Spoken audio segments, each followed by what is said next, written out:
Good evening and welcome everybody to episode 6 of Dead Entertainment's live commentary series. Bates here, and tonight I am joined by my co-host of Way of Life Live, fellow writer Ray Morse. How are you tonight? I'm in for round 2. Doing pretty good. How are you? Not too bad. I wish it wasn't a million degrees outside, but other than that, not too bad. I'm actually in my winter bathrobe. It's cold in my house. Like, really cold. Yeah, my basement and first floor are a little chilly. Second floor not too much, but my basement is pretty freaking chilly. Yeah, I'm not complaining. It's evil outside, and it's gonna be like that for the next 8 days, I think. In the high 90s. Not so fun. Yeah, no, not at all. It's pretty much gives you no reason to go outside ever. Yeah, basically. I'm not going outside at all this weekend. I actually no, I'm going to go see Jurassic World, Part 2, and then staying inside for the rest of the weekend. Sounds like a plan to me, man. I'm like looking at the overlay here, and I see a dancing goat. It was tripping me out. That was my goat. I had that goat custom made for me. I like it. That's my little Black Phillip stream mascot. Very cool. I dig it. You definitely live deliciously, that's for sure. Yep. So, quick shout out to the artist. Her name is Jessica. What is her Twitter handle? I can't think of it off the top of my head. Let me see. It is at soy sauce doodles. She is a commission artist who does all kinds of animation and Twitch emotes and all that crap. And I had her commission. I had this commissioned for me. She's a pretty cool girl, very talented artist. Right on. It's pretty great. You know, I wasn't exactly sure what it was in the beginning, but I zoomed in a little bit and I was like, oh, okay, that's fitting. So, all right. Let's see, what do we got going on? Let me close that. I think we've covered our personal lives enough last night. Yeah, for sure. We will be getting back to our regular Way of Life live schedule next Wednesday. If you missed this week's episode, we recorded it last night. It's up on Dead Entertainment, so please feel free after the movie's over to go check that out. Yeah, you might have to fast forward to 16 minutes of music, because when I was editing last night, I edited the music out like I normally would, and I screwed something up, so I hit revert to original, and then it had to re-edit the entire movie, or the entire commentary. I was like, what? Are you kidding me? I have to wait all night for this? So yeah, skip ahead. Enjoy the podcast commentary, whatever. I'm a little tired, but yeah, check out the episode and be sure to tune in next week. And also for anyone who didn't listen to the podcast last night, the Joe Bob Briggs Last Drive-In 24-hour horror movie marathon event is scheduled for Friday the 13th, and we are currently trying to put something together as a coinciding stream with that event. We haven't quite worked out the details on when or how, but then again, we don't know when exactly that event is starting, what time rather, on Friday. So we really can't make any definite plans until they release a time. So yeah, once we get a time frame, we'll just iron out all the details. We usually throw these events together pretty quickly, so shouldn't be too bad. When we know everything, you'll know. Just follow us on Twitter and Facebook, and you'll see some posts about it if things are happening. Very true. All right, I guess that's about it for the bits of plugs there. So, yeah, man. Last time on the Dead Entertainment live commentary series, we watched Lucio Fulci's Gates of Hell, also known as City of the Living Dead. Probably my all-time, well, probably like my number 2 all-time favorite zombie movie. In the just such a funky movie, man. I don't know what's funkier, that or The Beyond. Hmm. I, I don't know. That's a good question. I actually, I know. Like Gates of Hell doesn't make as much sense as The Beyond. Like well, we really got pretty confused the last time. We were trying to piece everything together. But yeah, we no, did on a podcast not too long ago. We did discover there's a Doctor Who of horror, and he's in most of these Italian movies. I think he's in Cannibal Ferox too, isn't he? I think so too. I definitely know he's in Zombie. That's for sure. Is he? Yeah, man. No. I don't know if it's the same actor, but it's definitely the same journalist detective type of character.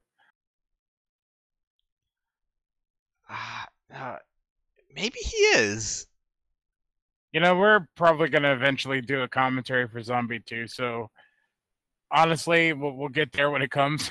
Dude, he's still acting. Oh, really? Yeah, he is. I'm not surprised. That's crazy. But yeah, he is in this. He is. In fact, his first movie was a movie called Cannibal Apocalypse. I've never seen that one. Oh, that's the guy you're talking about. I was sitting there thinking I was gonna surprise you with that. I saw that earlier today when I was putting together some notes and stuff, and I was like, oh my god, he's in all of these movies. It's ridiculous. Yeah, I didn't realize Ricky got around that much. I mean, we only just noticed it. Yeah, and we've been watching these movies for a really long time, so it's like maybe it's the beer that makes us not notice these things, but we're like our minds are blown because of it. I don't see that he was in Zombie. I was talking about the detective guy.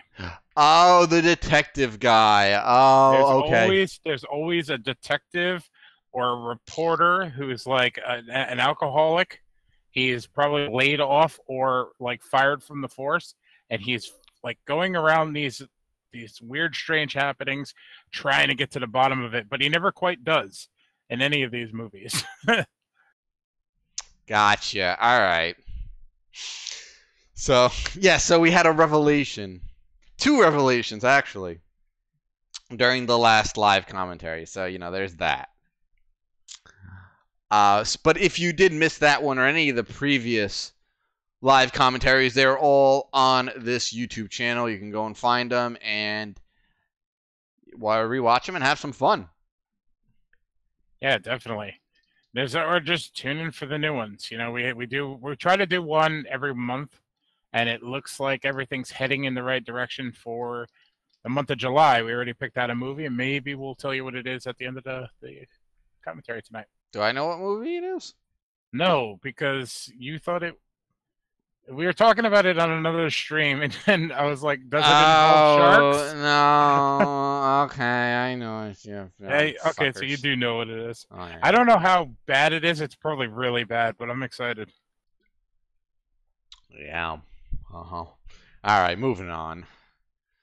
Look at this guy over here. He's not thrilled about watching a shark movie. Gonna fucking ruin my night already. Hey, it's not Sharknado, so be happy. Anyway. Tonight, we are watching Umberto Lenzi's 1981 schlock exploitation cannibal flick, Cannibal Ferox.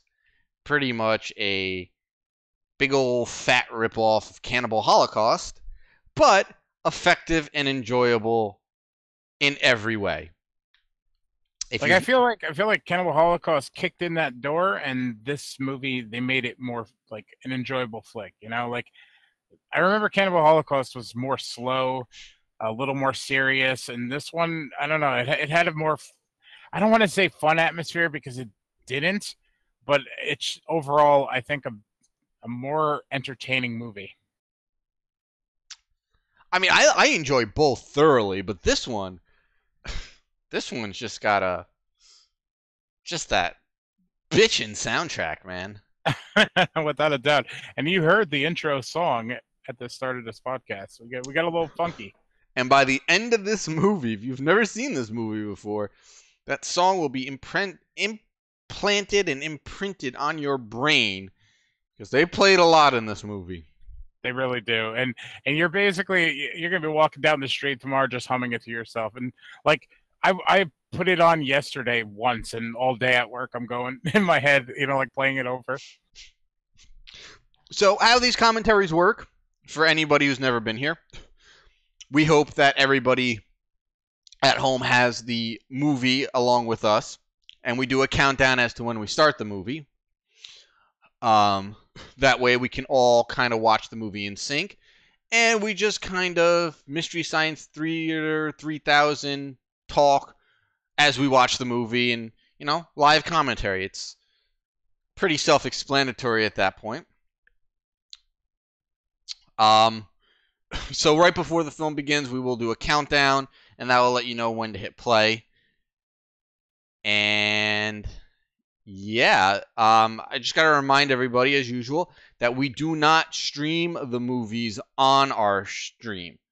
That would not be very good, and we would be taken down almost immediately. Yeah, I wonder where we learned that before. Fucking Paramount, man. They have a bunch of haters, those guys. They really are. I bet it was all Victor Miller. He has like a control station at his house, just ready to push the red button.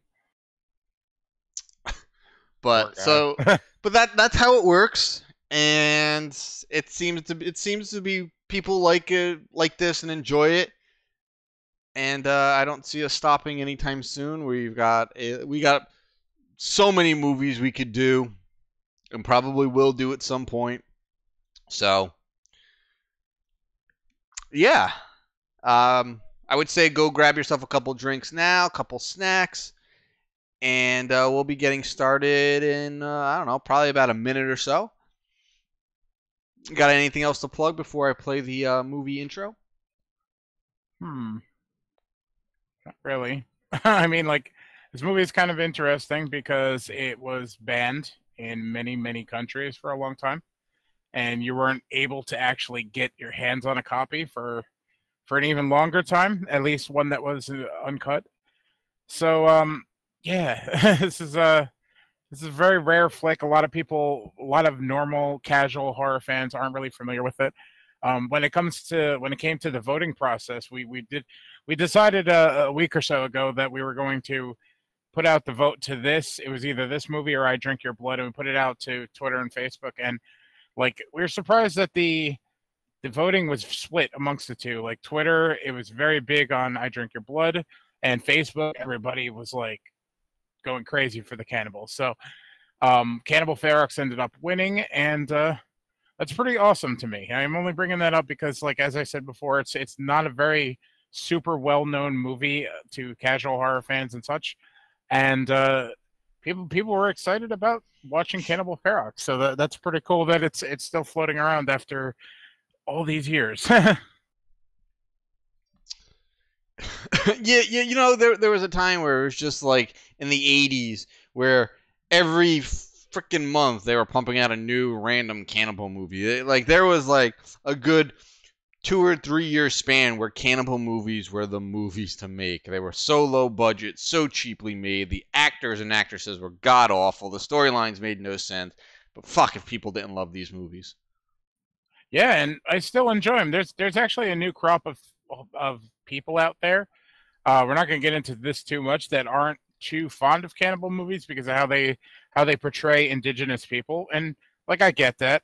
There's a whole lot of stereotyping going on in these movies, and it was of the time, unfortunately. But like, it's a genre in itself, and it's it was like Bates said, it was a era where just everybody went crazy for these things. Like, you couldn't go down a New York City, like a Times Square type of area, without seeing one plastered across one of those grindhouse theaters. So they hold a place in cinema, and I don't think it's like one of those weird things where we should kind of like shun it. I'm glad that a cannibal movie has come out within the last 10 years, which is pretty cool. Eli Roth's Green Inferno, which if you haven't seen it, it was a really, really awesome movie. Very similar to these movies. I mean, if you've seen one cannibal movie, most of the times, if it takes place in the jungle, you've seen them all. So, yeah, it's pretty cool that they're still limping along after all these years. Yeah, I mean, obviously they're not coming out in full force like they were in the early '80s, but even getting one every once every couple years, I think is I'm okay with that. Oh yeah, for sure. Yeah, that's about it. We could get started on this.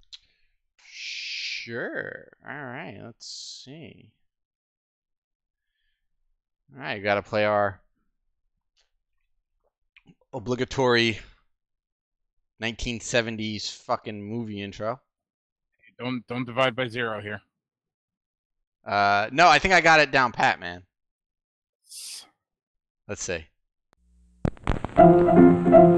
Let's all go to the lobby. Let's all go to the lobby. Let's all go to the lobby to get ourselves a treat. Delicious things to eat. The popcorn can't be beat. The sparkling drinks are just dandy. The chocolate bars and the candy. So let's all go to the lobby to get ourselves a treat. Let's all go to the lobby to get ourselves a treat.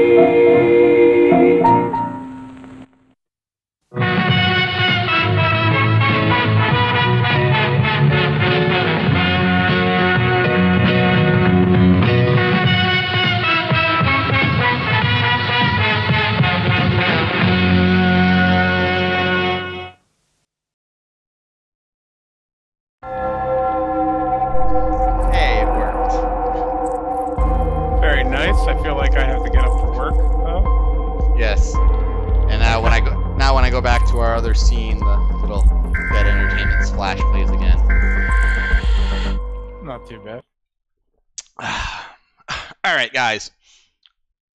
So hopefully you have your movies queued up.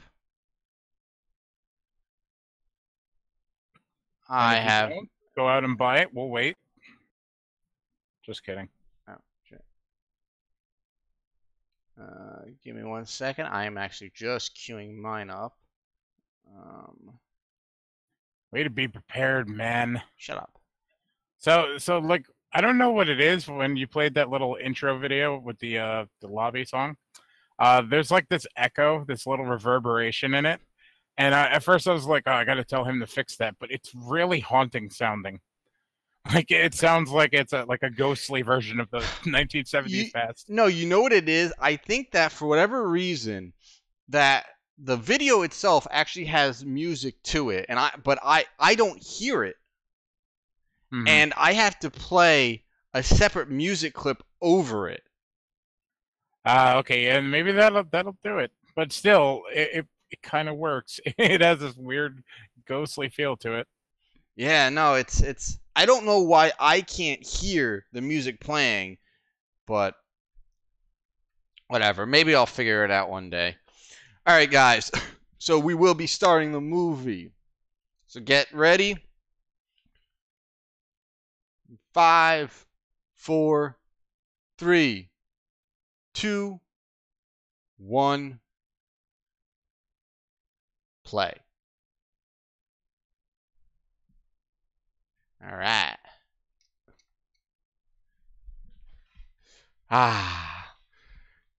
It just starts off with a bang, doesn't it? Oh, without a doubt.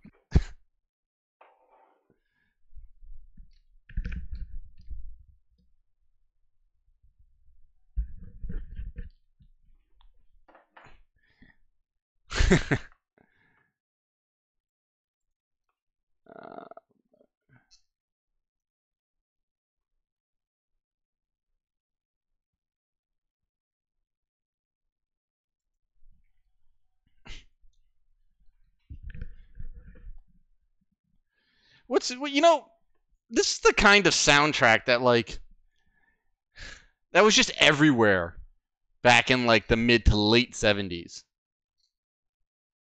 Oh, I know. They were just going crazy with this type of music. I mean, it was probably popular at the time.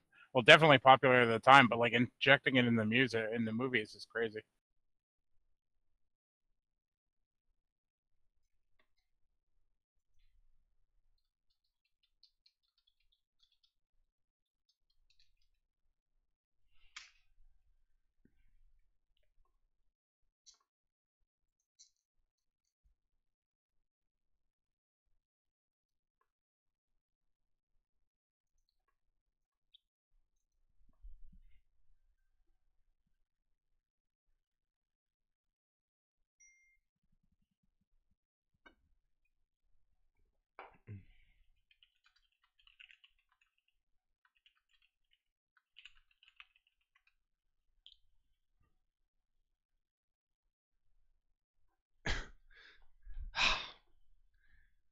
What are those songs you could just throw on fucking loop and just be happy for a couple hours? Oh yeah, without a doubt.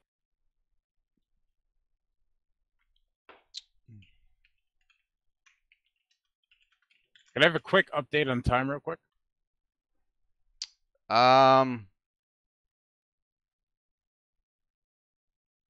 2 minutes 25 seconds.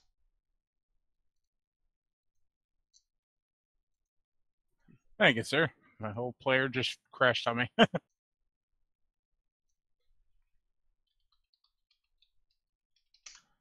absolutely love the dubbing in this movie.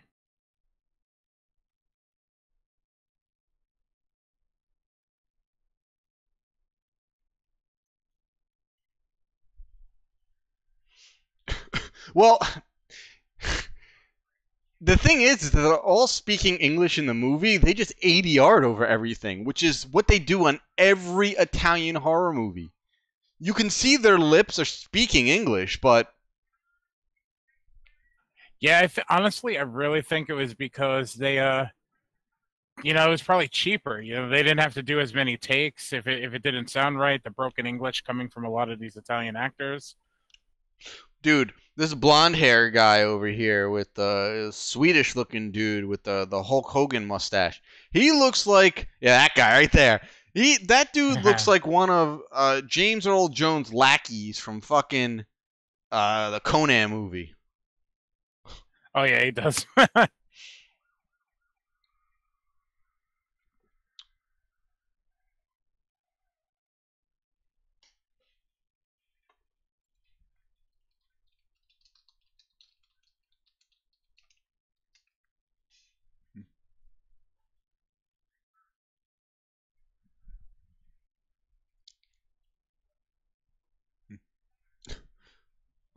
Look how nonchalant they are. The guy's in the apartment, he's playing with a dead guy's shit on the shelf. Have some respect, you cunt.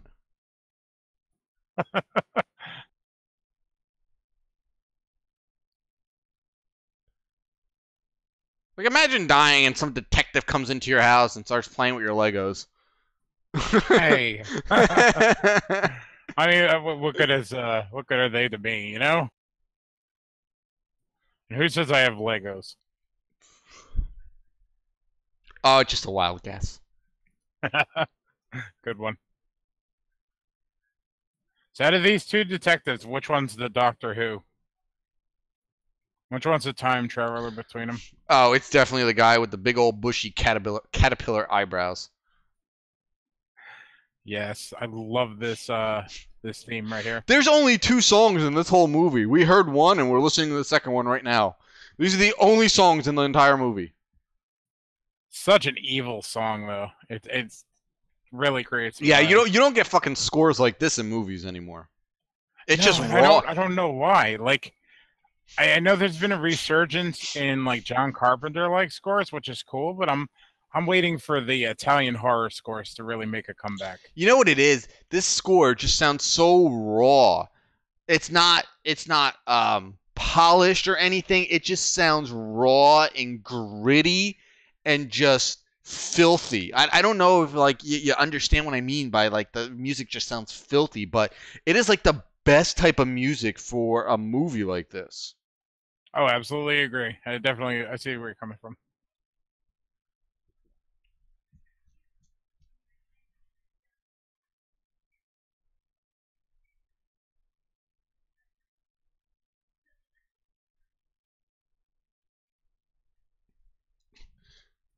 I gotta say, for people that are working together to document or make a dissertation or anything like this or study this environment, they all hate each other in these movies. Like the Yeah, groups never get along. yeah, no, they're friends, but they're not really friends. No, not at all.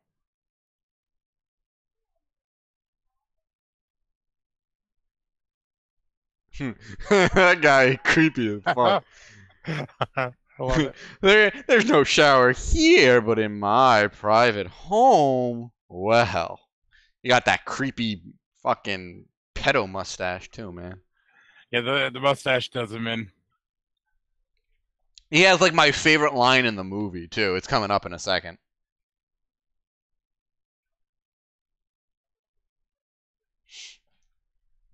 He's the real star of the movie, in my opinion. Not just because of that mustache, man. That mustache makes him a winner in my book.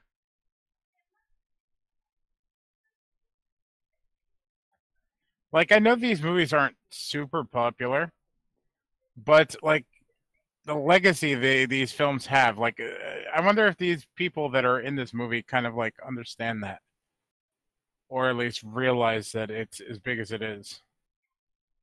Maybe not big, but maybe I think the word I'm looking for is important. I don't know. I'm sure a lot of people that were in these movies just fell into obscurity and probably acted in a handful of other things, and that was it.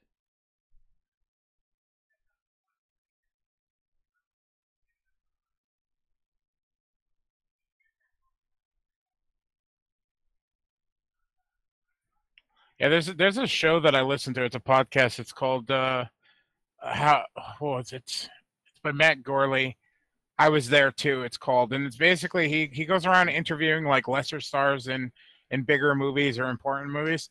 I'd like to see something done for movies like this. You know, just stuff that you never expect to really um, take off the way it is, or hold sort of a legacy as much as these movies do.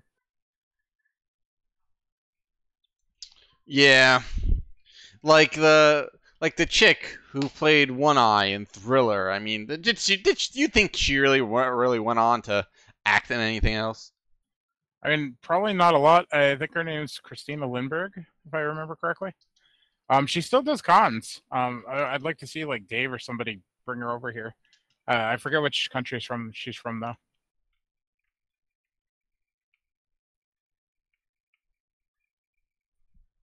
We'd probably have a better chance at Chiller bringing her though. Yeah, they get those real awkward people there. It's like, oh yeah, that dude was a background extra in this movie from 19 fucking 42. And Oh yeah, for sure. yeah, that's what Chiller does. They get the guest that nobody wants. Sometimes they get a gem though. Occasionally.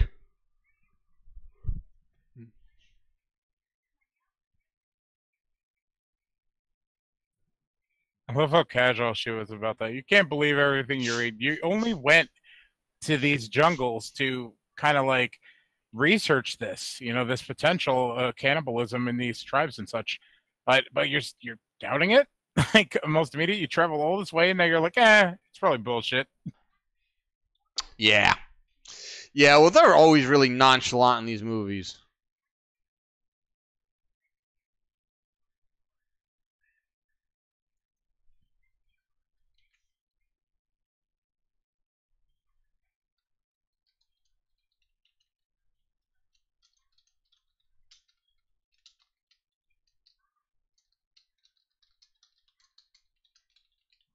It's pretty interesting that they even address the whole stereotype and racism in this movie, and that's kind of a talking topic about these movies today, which is pretty interesting. Well, they're exploitation films, so it's like racism and all that stereotyping. That's what they were for. Oh yeah, without a doubt. I mean, it's like I said, it's one of those things that came with the era, came with the type of movie.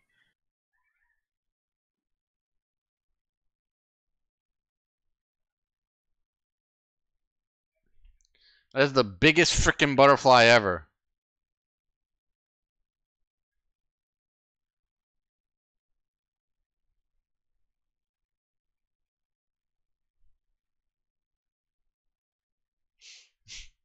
So eating, at least what I think is a butterfly, is making her sick. Like here, Yeah. here, you're about to puke. Here, hold this. This will make you feel better. Just pet this thing. It's like a mongoose.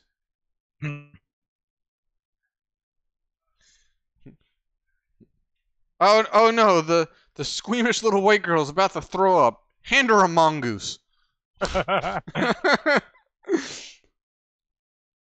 Yet she's the main reason why they're in this jungle to go research this cannibalism, but can't deal with the butterfly.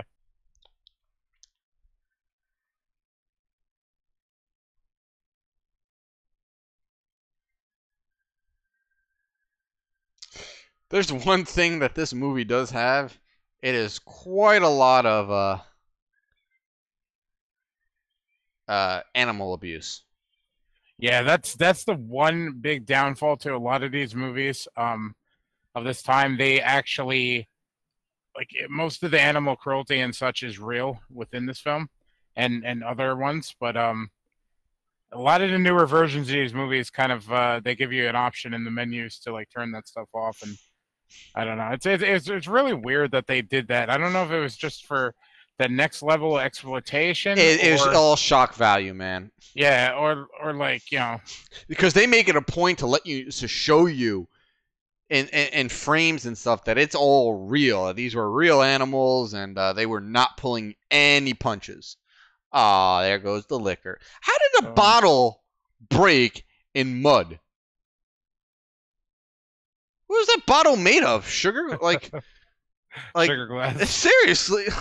That's what I was going to say. Then I stopped myself and I was like, is sugar glass a thing? Yeah, no, it is. Special effects. And it's like really brittle, right? Yes. It breaks away easy. Yeah, okay. Yeah, it's the stuff they use to like do glass stunts and such. All right. I want to jump back to the animal stuff real quick, just to clarify. A lot of this is what the official accounts are. A lot of the animals and such were filmed in regards to like a shock value type scene, but much of them were basically used for food by like tribes and the such of the people in the area. So I mean, I guess there's a silver lining, maybe. Yeah, like the tribe in this movie is a real tribe. They don't go by their real tribe name in the movie, but they are a real tribes people. And I have read that too, that all the animals that were more or less killed in this movie were used for food by those tribes people. But I mean, what you see is basically, at the end of the day, this is sort of an animal snuff film. Yeah, it's really awkward. Like nobody wants to see stuff like that. Like I understand why they did it, but I don't approve of it. All right, seriously, someone needs to take the keys away from this asshole. Motherfucker dodges an iguana, gets the fucking Jeep stuck, they get it out, and 6 seconds later he gets it stuck again. After knocking down a tree. This guy's just a menace on the road.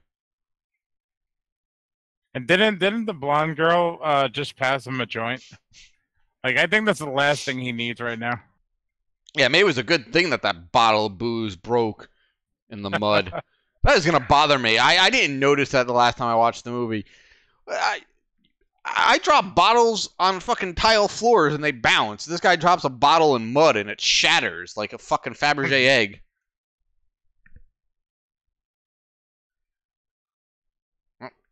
It's choking our pet mongoose over there.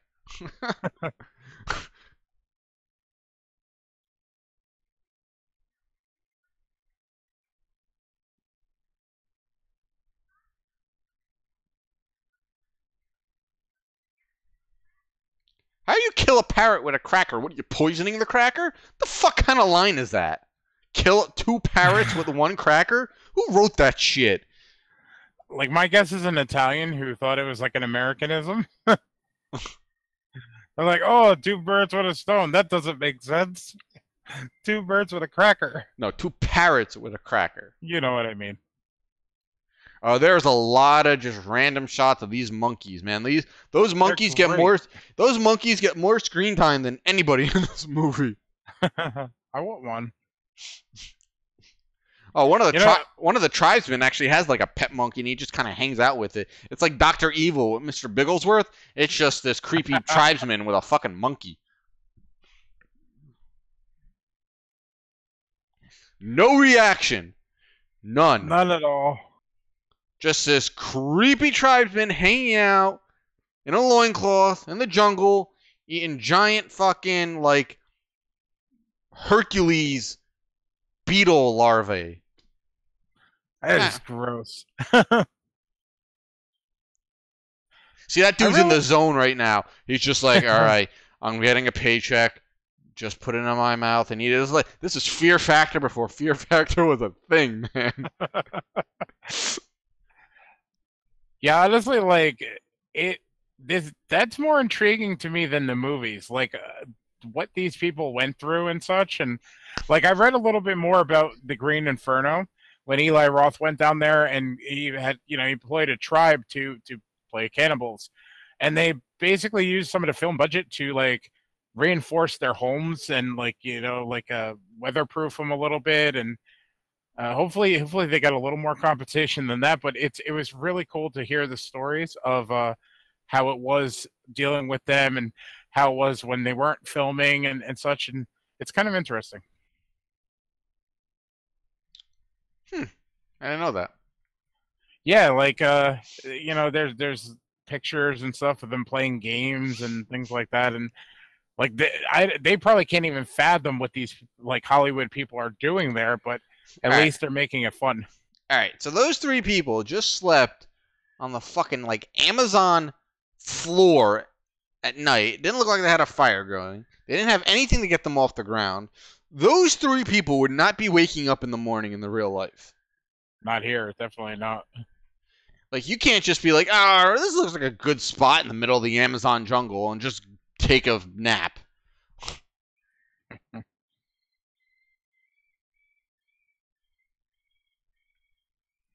Yeah, these type of movies definitely got me interested in this area of the world, and it kind of started. It started like opening my eyes to obviously the things that came before, but the fact that there are like uncontacted tribes out there, like with the modern day and technology and everything, there are people that don't even know that this world exists, and that's mind-boggling. Poor anaconda. Or poor mongoose, rather, yeah. Pet mongoose. Rip. What do you mean there's nothing you can do? If that's an anaconda, it's not poisonous. Go lop its fucking head off. Yeah, mongoose may not be doing too good, but it might survive. Yeah, I think that's about done for.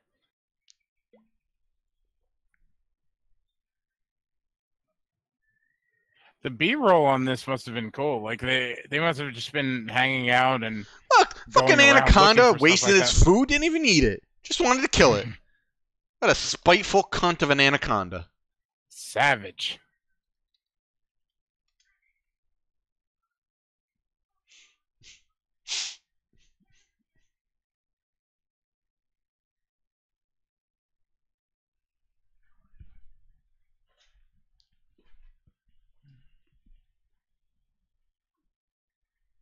No big deal. These two know how to party. It's like a Indiana Jones fucking tribal spike ball of death.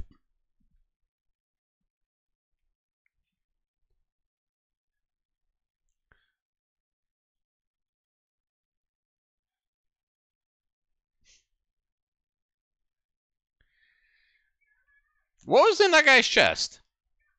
I don't quite know.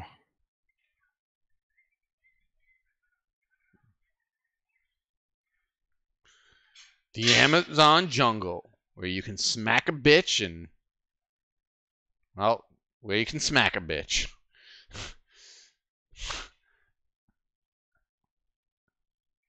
There's good old Ricky.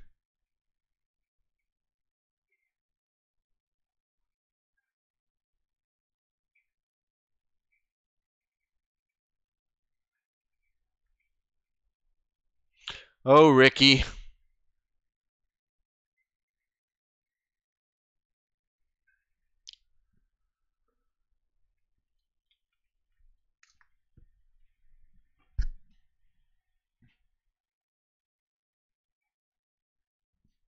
Yeah, feeling better now. Guy's shoulders split open, uh, damaged his thigh, but yeah, he's good.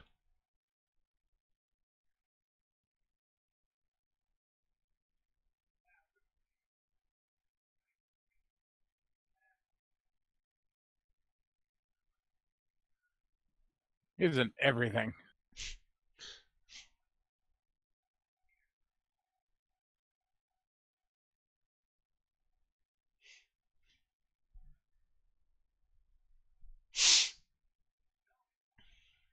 Good timing there. Shut up.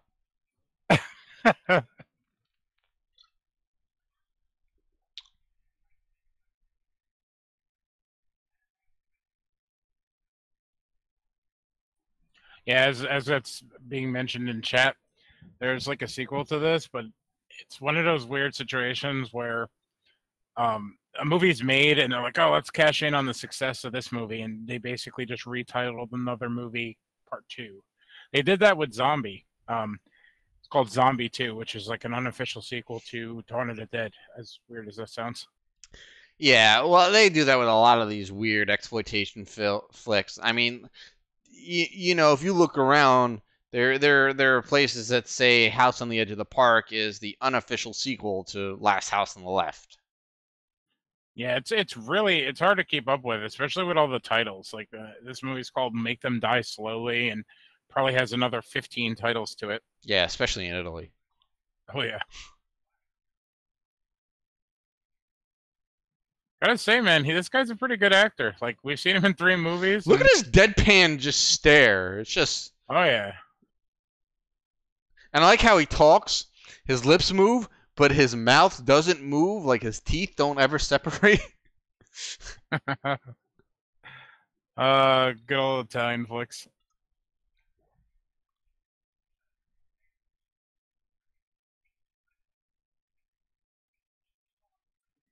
Yeah, I actually read that he's not a fan of these movies at all. Like I guess he appreciates the fans and such, but you know, this isn't his genre. You think this guy got typecasted in the 80s? He's like, all right, this is the creepy guy who turns out to be the villain in every movie. And you think he just got typecasted after a while? Yeah, probably. Anyway, you do something well. You know, like he was very effective in a lot of these movies. Hey, dude's still alive. It's still fucking acting. Right on. I'm gonna look him up on Facebook and I'm gonna interview him. His name is Giovanni Lombardo. Radice. Yeah. Born in Rome, Italy, 1954. As I said, dude's still kicking, still making movies. That's amazing. He achieved substantial cult favorite status by portraying a handful of memorable, sick, sleazy, and eccentric characters who are gruesomely killed in numerous 1980s Italian splatter pictures. So buckle up, people. You know his fate's in this movie. Well, there's the parrot. Oh, did they kill the poor parrot with a cracker? No, they didn't feed him yet.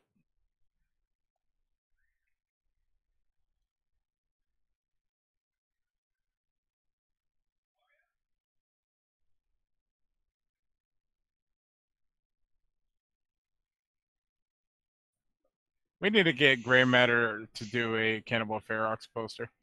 Well, they did a Cannibal Holocaust. I mean, that kind of I know. dipping that. I want a Ferox one.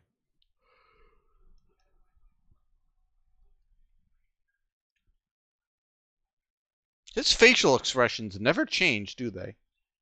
He only has one. Creepy. Creepy and serious. It's a dash of both. It's the same one in every movie he's in. He had a range in House on the Edge of the Park. Yeah, well, he played just a sort of. He's a little bit of a simpleton. Yeah, sort of slow. Like he was taken advantage by good old David Hess. All right. What was the point of this scene? Like, did they just happen to start filming this, and they're like, "Oh, this has got to be in the movie"? Well, that's what I was bringing up before. They probably had a team of people going around the jungle filming stuff, and probably maybe even like amateur nature documentarians or something like that. You know, just getting a shit ton of B-roll and then splicing it into the movie. I guess it's. I doubt they were lucky enough to just capture all this stuff, and I say lucky in the sense that like you don't often see that. Animals are very to get a shot like that up close. It probably doesn't happen very often. There's also another option that it could be not B-roll film that they shot, but like stock footage. Yeah, from other movies and stuff. You know what movie I want to do for a live commentary? What's that? It's not really a horror movie, but I've heard like crazy things about it. I've never seen it. Roar. Roar? Yeah. I don't even think I've heard of it. Yeah, look that shit up, man. Yeah, we'll do. Special effects are pretty awesome in this. Yeah, they are in most of these Italian horror flicks. It's just that usually the blood is like really pink, but the blood is like the color is at least on point. It's not like it was like in Dawn of the Dead, the blood is just like the wrong color, straight like through and through the wrong fucking color. Yeah, I agree, and I think that was a product of the time as well. What impresses me about the gore in this movie is the fact that they're out in the middle of a jungle. They don't have a local costume shop or Hollywood effects area, you know, to go and buy stock from. They had to bring everything with them, and they still managed to pull it off pretty cool. And like, wait till you see some of the crazier special effects in this movie.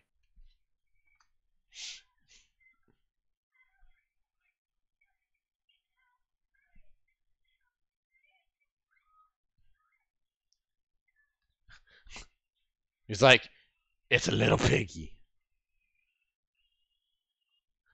He's gonna shoot it, and then no, I'm gonna get raw. I'm gonna get up close and personal. Oh, there's the Ricky face. So, fun fact about the scene particularly, and anything that there's any animal cruelty toward. Giovanni Lombardo Radice, or we're just gonna call him Gio in this. He detested the whole thing. He strongly objected to it and refused to like participate. So they had to have a body double doing all of it. Pussy. Fuck you. I get that. I mean, it's sort of, you know, killing an animal for fucking a movie's sake is sort of, not cool in my book. But at the end of the day, I mean, you know, as we said earlier in the stream, is that this is real tribes people, and they did use all of these animals in some way, whether for food or for fur, leather, what have you. Yeah, it was all, I don't want to use the word recycled, but it was definitely, you know, like brought back and used in some possible way.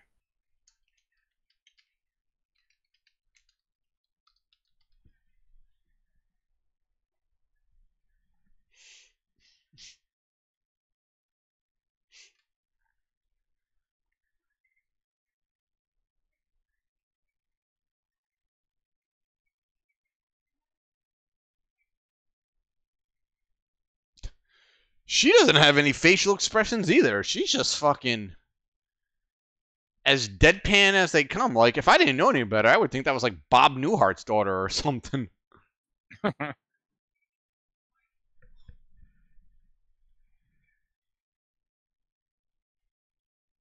So I'm cheating a little bit here and reading the trivia on IMDb for this because I've never really looked into the behind the scenes on this movie as many times as I've seen it. But another cool thing about the scene that we just saw with the pig, um, he obviously, like I said before, he was against the whole animal thing. So his body double was in there, and he had to hold like a bowl of blood or something like that to like give it some more oomph, I guess. And he like slashed the knife down toward the bowl, and it went through the bowl, and he almost cut his like body double's hand off. Ooh. Kind of brutal.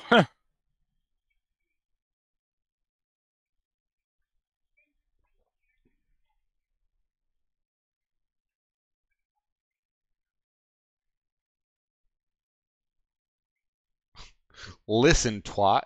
But I like you.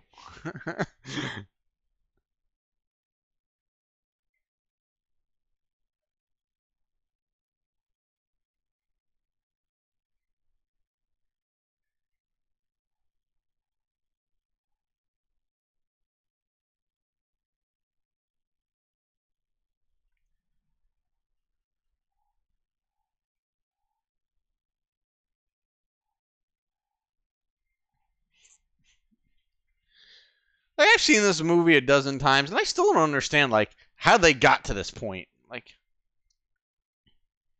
just so random.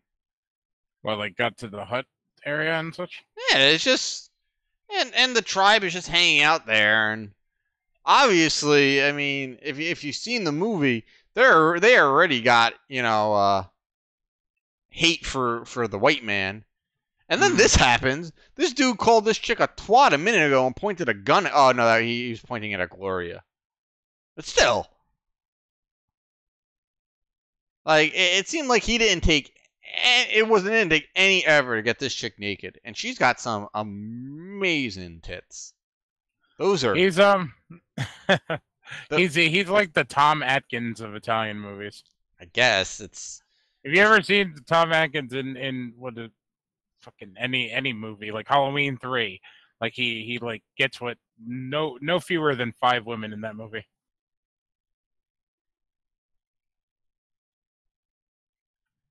And also that iguana went ham on that snake.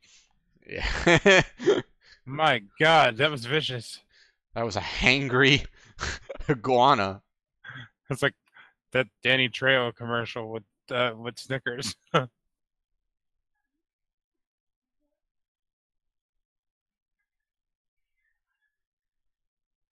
A hot pussy little whore. Yeah, I gotta try that pickup line one day.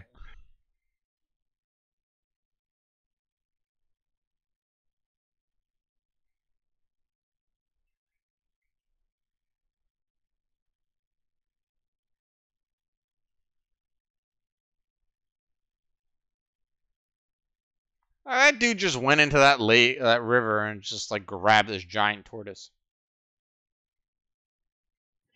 Oh yeah, I forgot about this. Like, if you're really squeamish, No, it's not. The it's scene's not not. No, not yet. okay. I thought that was in Cannibal Holocaust, but yeah, if you're squeamish, that one's brutal.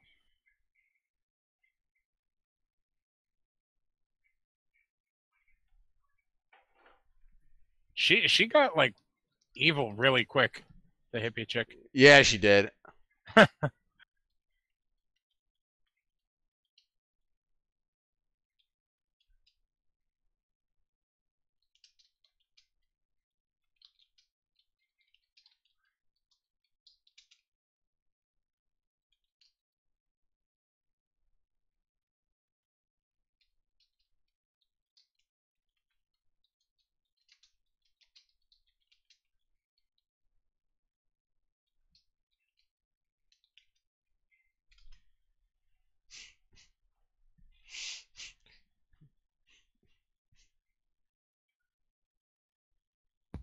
I wonder what this guy's day job is. Car salesman, maybe.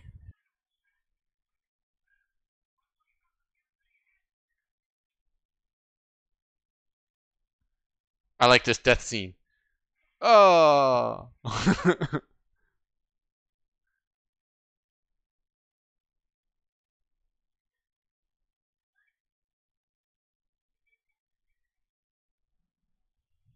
Yeah, you also didn't have to like try to rape him either, but hey, that's just me.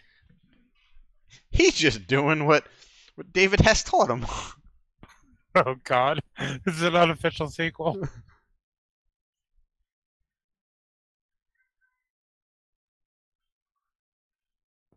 Suddenly, she finds her morals. They're at the bottom of that murky water.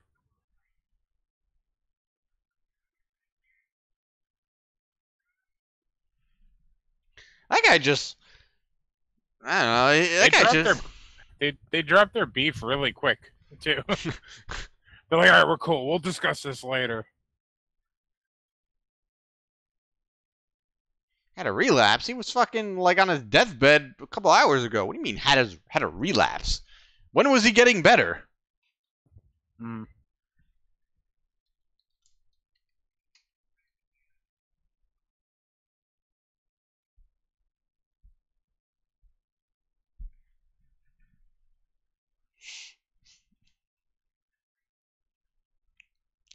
There's that just non-expression expression. Yeah, it's pretty signature. That's what gets him all those roles. He just sits there at the other end of the table and just like stares at like, you got this.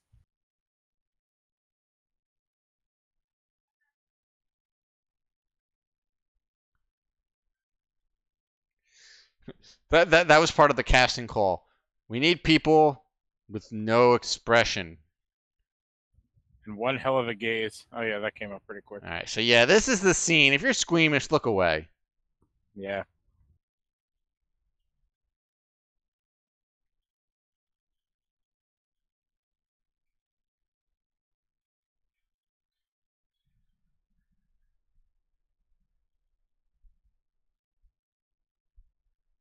Look how patient they all are.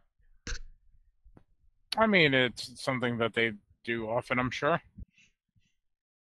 Probably not without all the muck on their face and such. I don't know. You don't know. That could be, their garb. Yeah, that's true.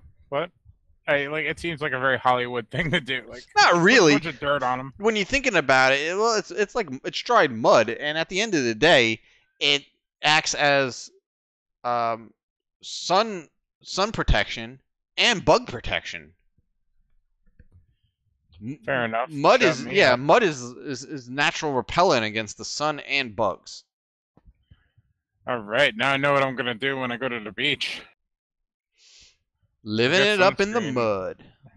I'm just gonna roll around in the mud for a little bit and just head down.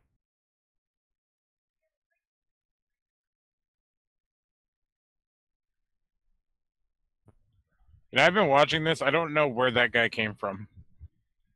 Who? Is that Joe? The sick guy. Like, Um. Well, he gives his whole backstory now on how he ran into Mike. okay.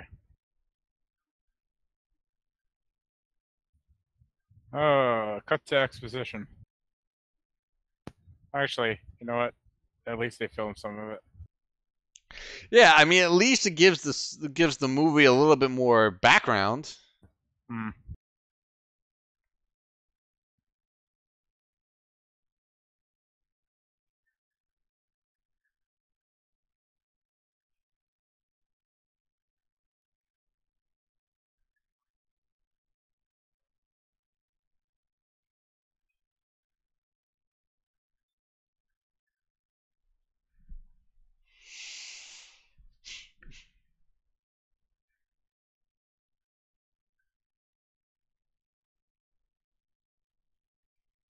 Why emeralds?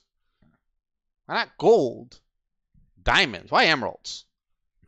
I don't know. I mean, that's like one of the big things about that type, or not that type of area, but that area specifically. Well, I There know was- I know in like jungle areas of like Africa and Guyana and stuff, you can find gold and diamonds in a lot of the same areas. Oh yeah, it's huge. Actually, I read a bunch about that when I follow some contacted tribe like preservation pages and such. It's really interesting to me.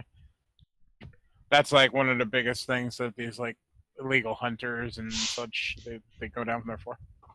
Did you know that there's still like one tribe in the entire world left that's been untouched by modern civilization? There's a few of them actually.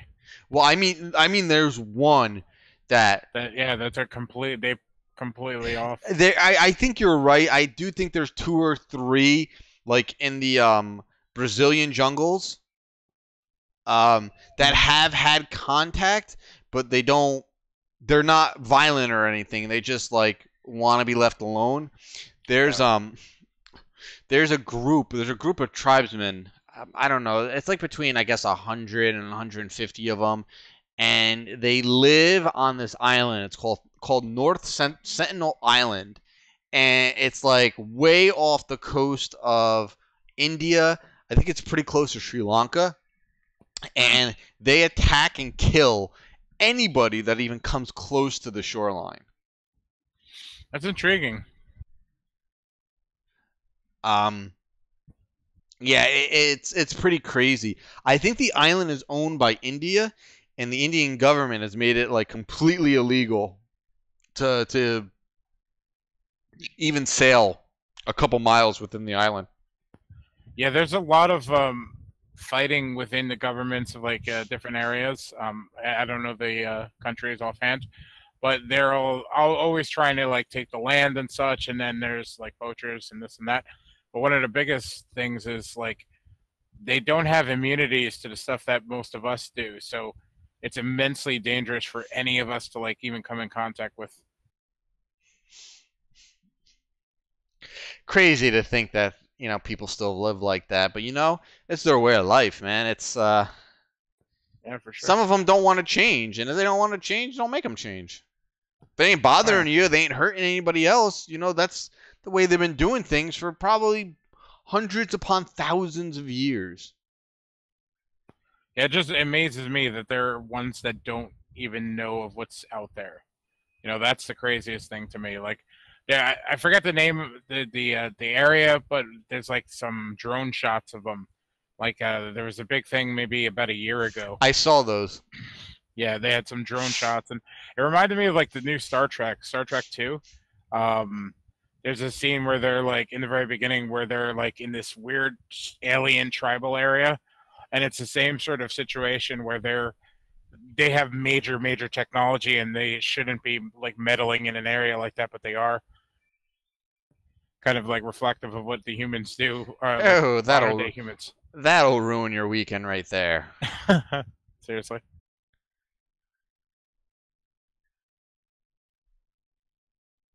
God, this guy's a dick. Well, now he's got two of them. Hey. Oh.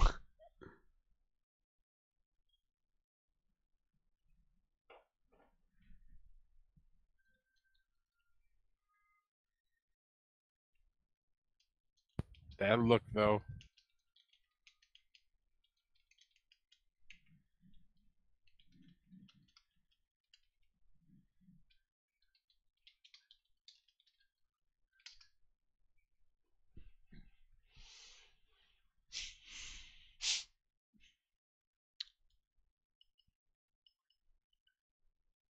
Mike ruins everything. Mike's a dick.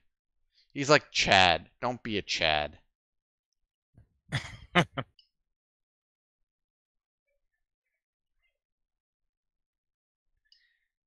So these these tribesmen were already kind of held hostage by Mike, and a few of them were killed by Mike already. Then they left. Now they came back, and they've just kind of they haven't done anything. They've just been real chill about everything. I think they're biding their time though. I don't get it. I'm thinking maybe they discovered the body of the girl he killed and be like, all right, now it's fucking on, motherfucker. That's true. Monkey. Told you, man. The monkeys are the star of this movie. I'm happy with that.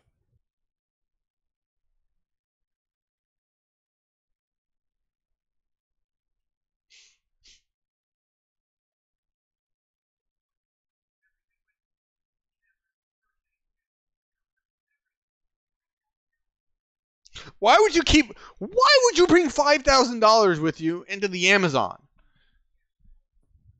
Hmm. What, are you gonna bribe Well, a monkey?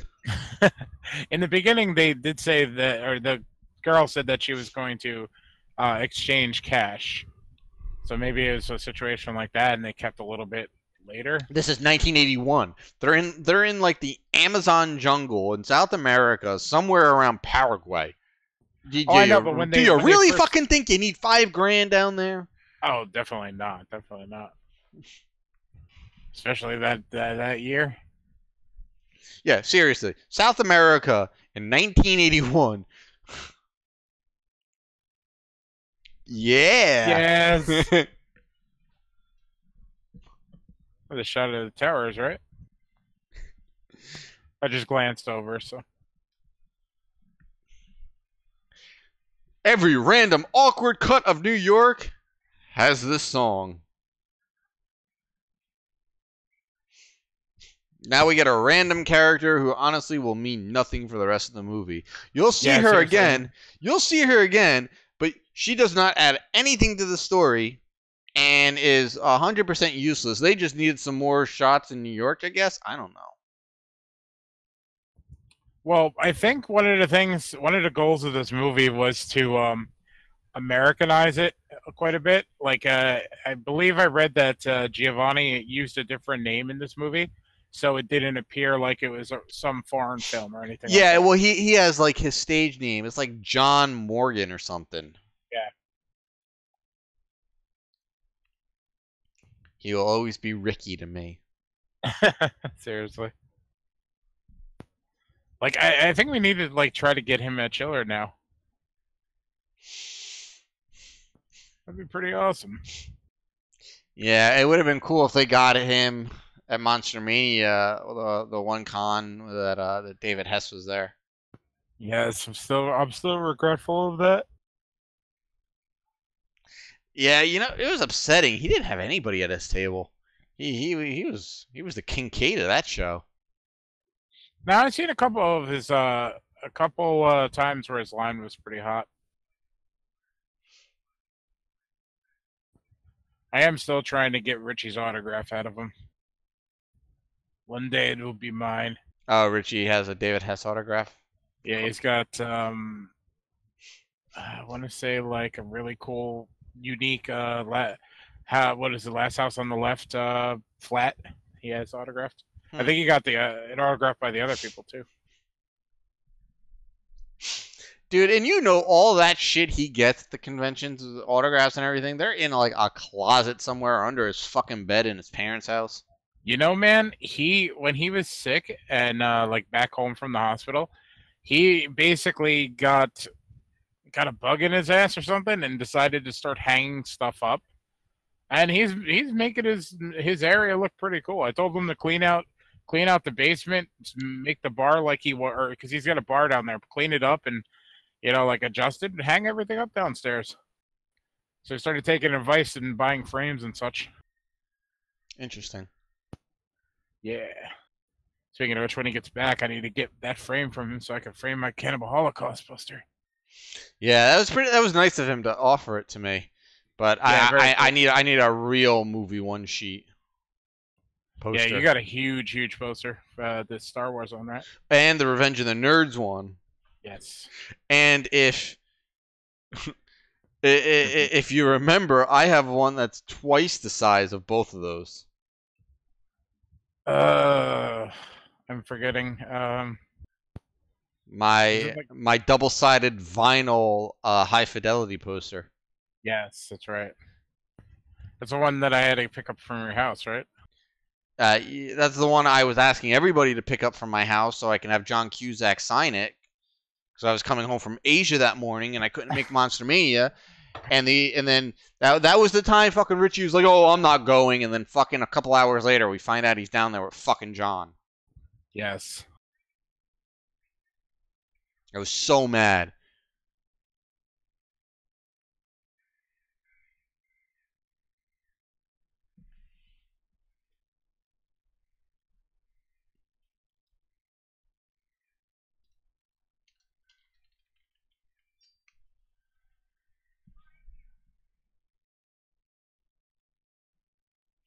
I was actually looking for a wall that thing would actually fit on. I don't have any wall space left that's even remotely big enough. I'm thinking about putting it right behind where I'm sitting right now. That's the only wall space I have that isn't either has shit on it or has that's like not planned for anything else. Yeah, that's a good problem to have, though. I don't know how I'm gonna. I don't even know how the fuck I'm gonna hang it. I'm not framing it. The frame would cost me like $300. Yeah.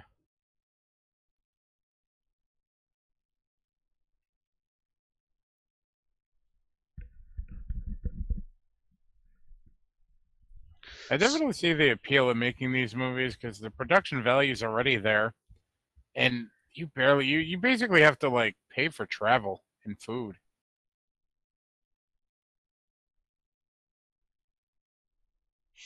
So all of a sudden that these non-cannibals became cannibals, I don't get it.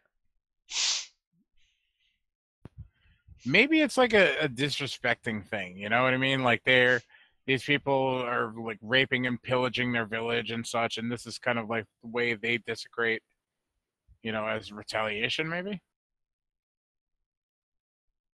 They should just dive right into it like it's no big deal. Yeah, that's true.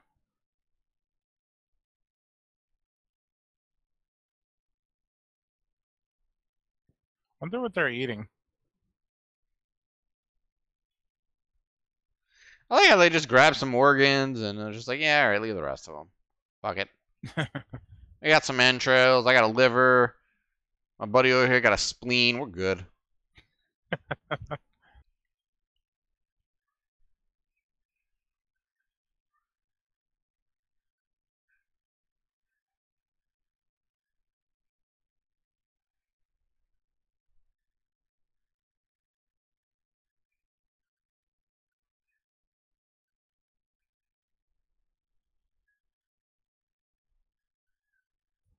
And they run for about 15 seconds.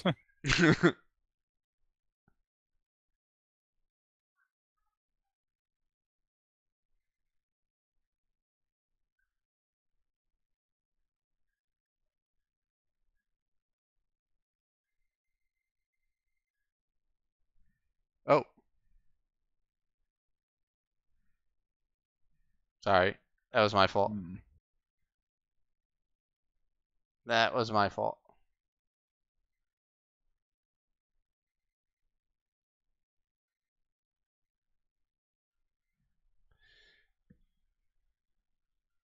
I accidentally clicked the wrong thing. Yeah, let's see if I can fix it. Hmm.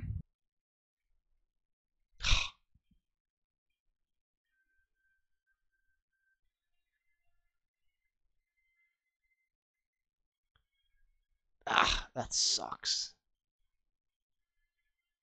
I clicked the wrong thing and restarted the movie. Oh Lord.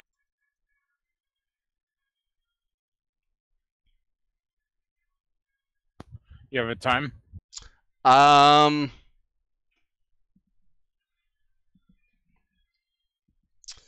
I can find it. Give me 1 second.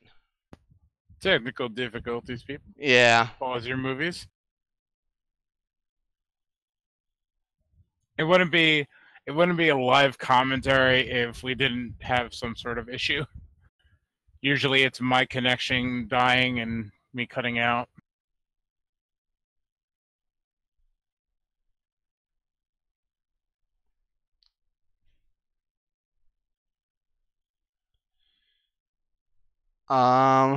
I think we. Let me see.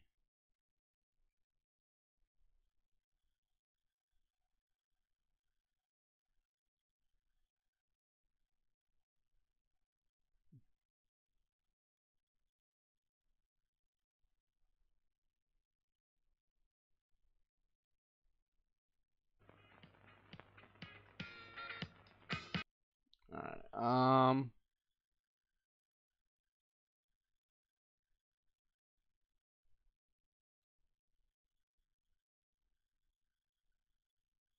We were at about.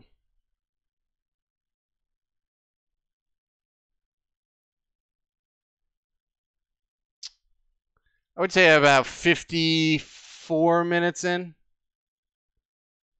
Maybe a little bit more. All right. Well, Yeah, about 54 minutes. okay, I'll tell you when I'm there.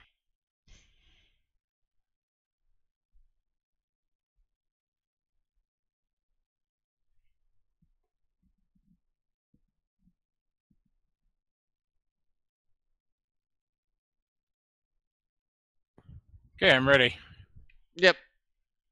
Go.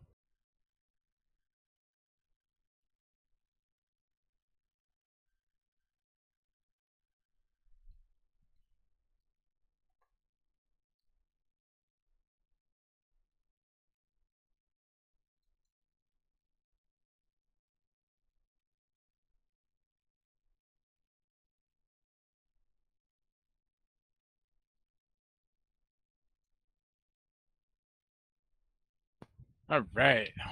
All back. See? Dude had a pet monkey.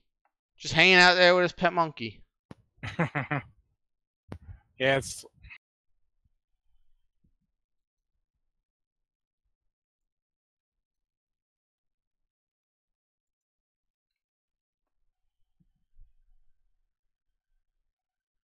she has this coming.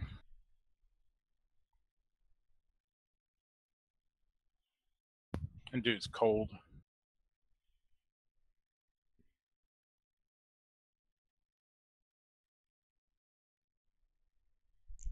That chick freaks out real easily.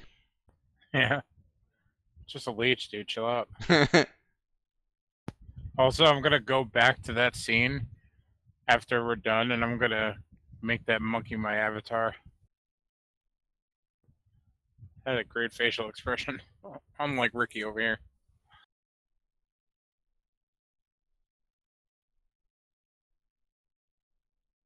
It's like, oh, I see what you're doing. Don't do. Oh, you did it.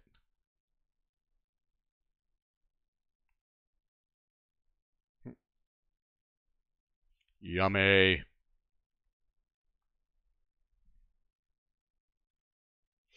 All right, yeah, now you can freak out. Yep. Yep. Awkward one New York hurts. cut. It's like the only time they cut to New York and they're not playing that song. That would be great if they were playing it on like their instruments. Like if I ever remade this movie, that's exactly what I would do.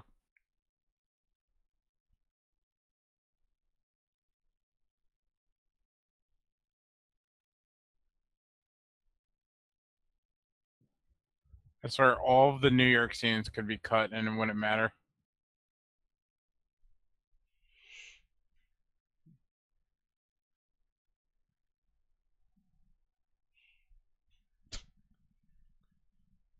Blonde mustache dude is back. Yes. Now you might be asking, who are these characters? Not really sure. Don't really think it matters. They've been in 2 scenes so far. Come on, bitch. Where's your stud? That'd be one of my favorite lines in the movie. This guy is just mean. Yeah, like it seemed overly unnecessary. But he's pretty weak. He just like punched this chick, kicked her, and leave a mark on her.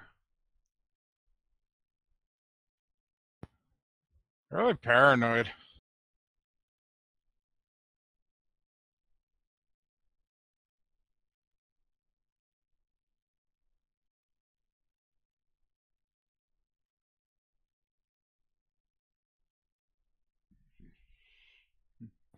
How did that cop even know?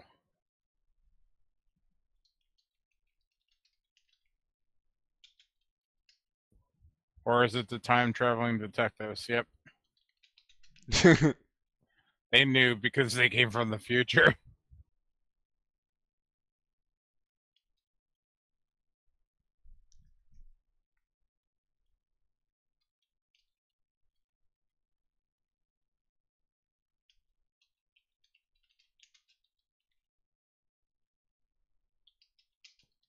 always have these like weird storylines in there. It's just so bizarre. I I guess they feel like, oh, we really need a B plot, but nobody ever remembers or can follow the B plot, but they put it in there anyway.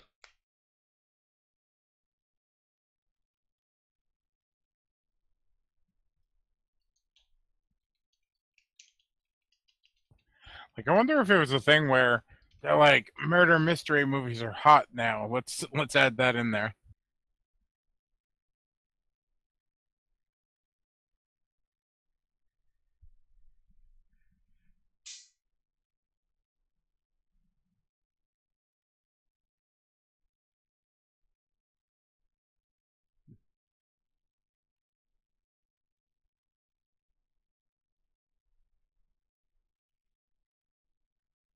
The one random black cop. There he is.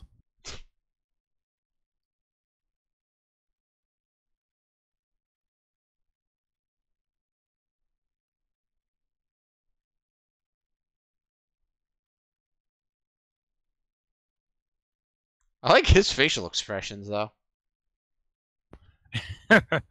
Seriously.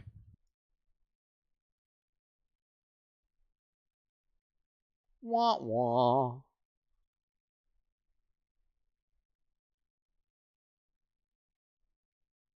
Are they combing his pubes over there?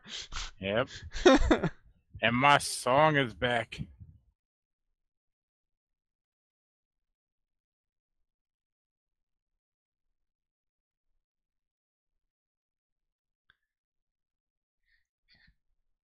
Gotta say, Ricky's pretty tough.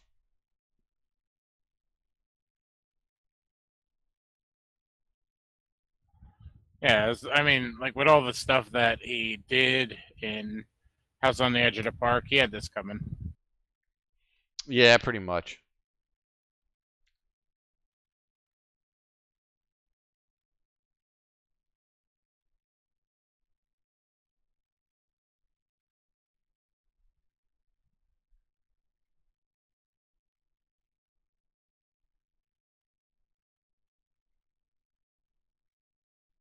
I would like to read the original script to this, only to see how much of it that was like improvised on the day.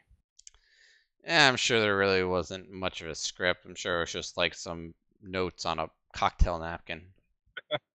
Probably so. You know, it's like unfortunate about these movies. There's so little information that exists about them. Like you could read some interviews and such, and mostly the stuff you could find at on Wikipedia, but nobody ever really gets into these things in a crazy way. I gotta check the Blu-ray and see if there's like a commentary or something on it. Who put out a Blu-ray of it? I let me look.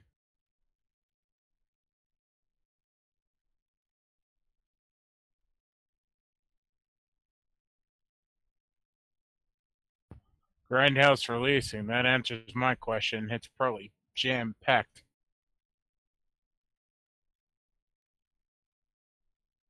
MasterCard. Don't leave home without it.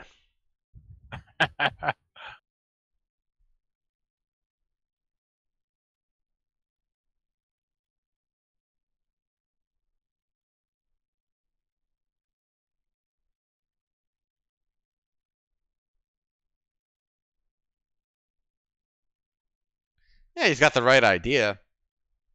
Realizes he's pretty much fucked either way. Might as well just try to make a run for it. Yeah, pretty much.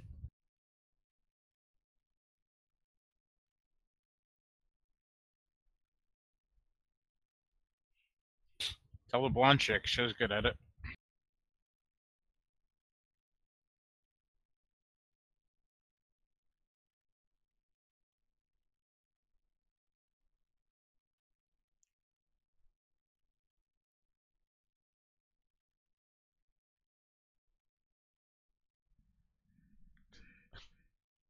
I like how they were trying to help her off the boat. Like, here, give me your hand. I'll help you.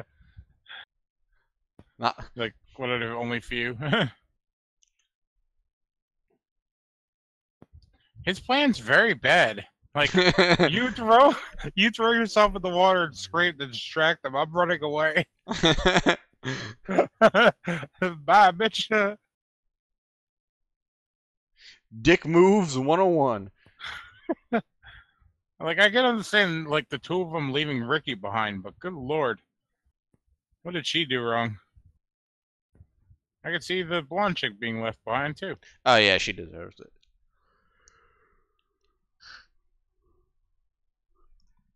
She deserves it 100%. Yeah, she was cool up until that, like, hey, let's randomly go out and rape people. That sounds fun. Let's do that. And jump into bed with some crazy cokehead that I've only known for an hour. Yep, let's go kill people. Like, after everything this guy's been through and everything he's gonna go through, now he's getting eaten by piranha. Well, he was just a dick, so yes, he deserves this.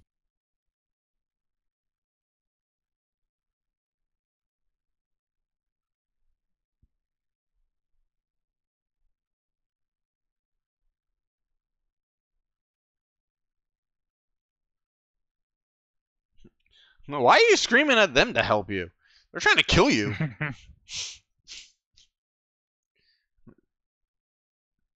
I just ripped the damn fish off your leg, you big puss bag.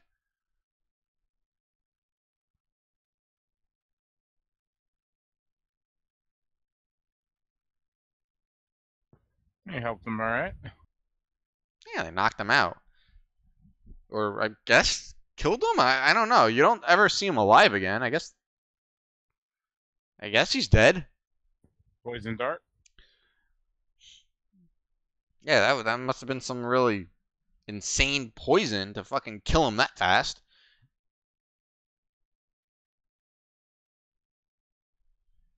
I don't know, the guy was a pretty good shot. Got him pretty close to his heart, so... Oh, yeah.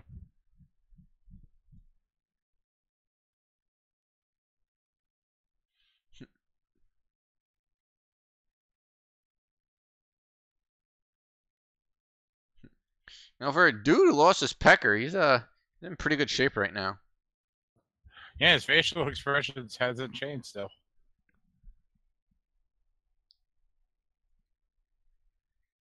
He's up and walking normally. You know, doesn't look like, you know, he's in too bad a shape.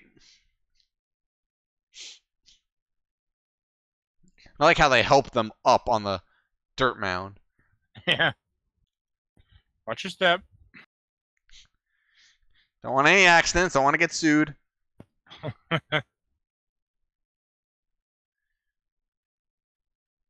Way to fall on the last rung there, Pat.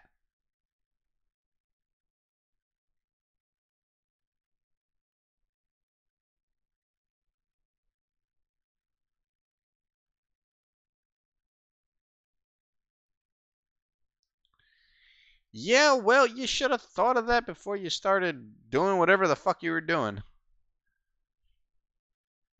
Now you screwed, bitch.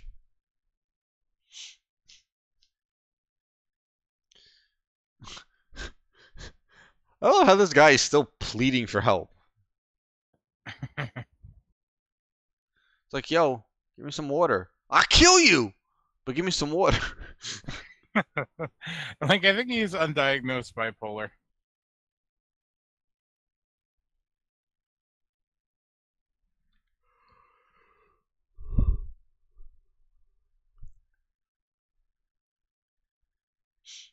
And all of a sudden now, she has an epiphany.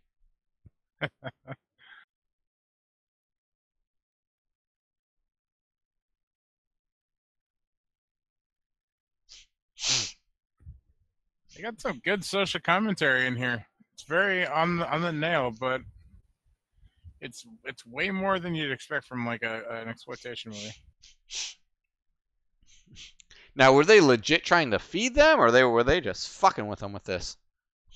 A little from column A, a little from column B.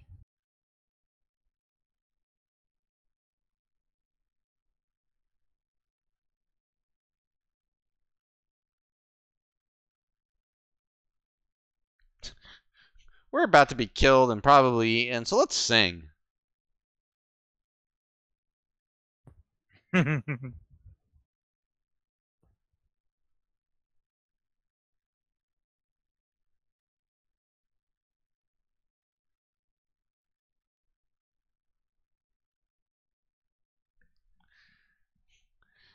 I think this might be like the only scene I don't like in the movie.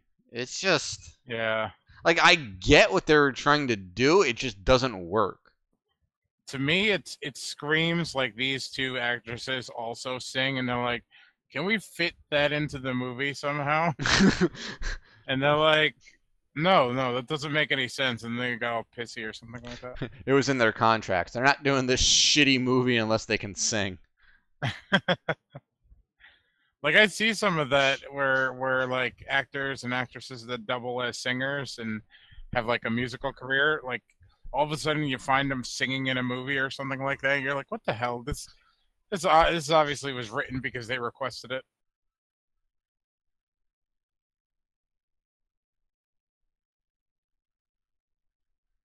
Yeah, they're all unimpressed. They're just, yeah.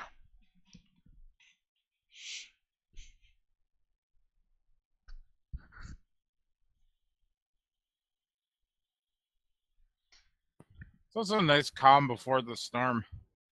I mean, not to say that things haven't been brutal, but shit gets even worse. Well, they get worse for Pat at least. Oh yeah. Then again, Mike does not get off easy. No.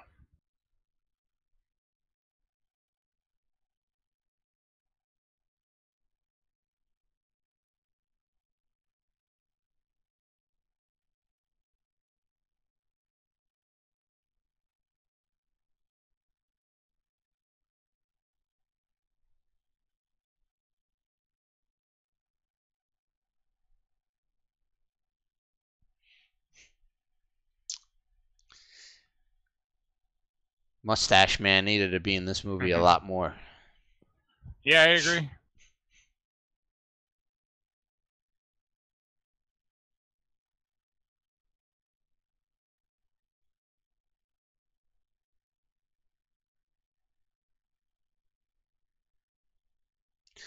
See, these are cannibals who can eat anything. It's like, we just don't need people. We'll eat caiman too. Yeah, exactly. Little of everything. This is an appetizer.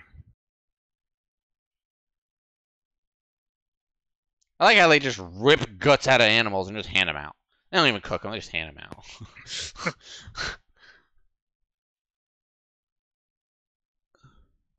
It's probably so baffling to them, this situation. That is just an inefficient way of distributing food amongst your people. Yeah, seriously.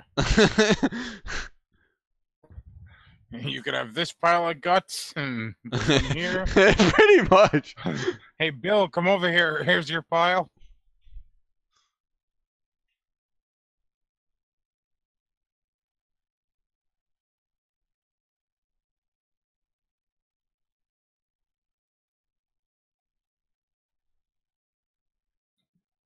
What was that noise?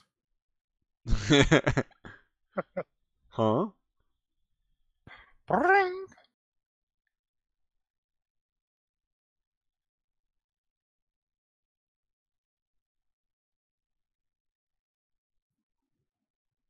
He puts the lotion in the basket, or else it gets the hose again.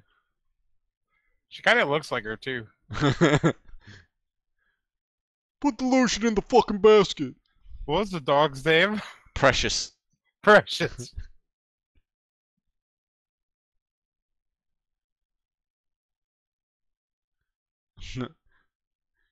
Dick to his last dying breath. He's so evil. Dude, this guy's worse than Thanos. I just want to watch the world burn.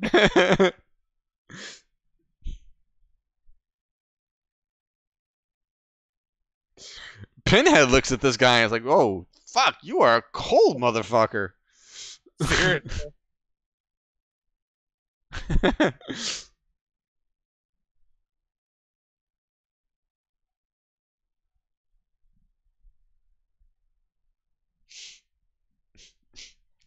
It's like, man, I've seen a lot of horror movies with a lot of fucked up villains, but god damn. Mm-hmm. You know the guy that was sitting in the back of the helicopter? Yeah. He reminds me of like the first dealer that Tony Montana deals with when he gets to Florida. Okay. Like when he opens the hotel room and the whole chainsaw thing, it looks just like him. A little bit.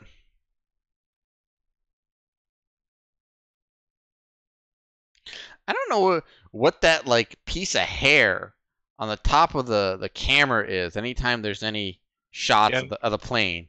Honestly, it's probably just something that was on the lens. You know, they didn't have the money to like clean that up.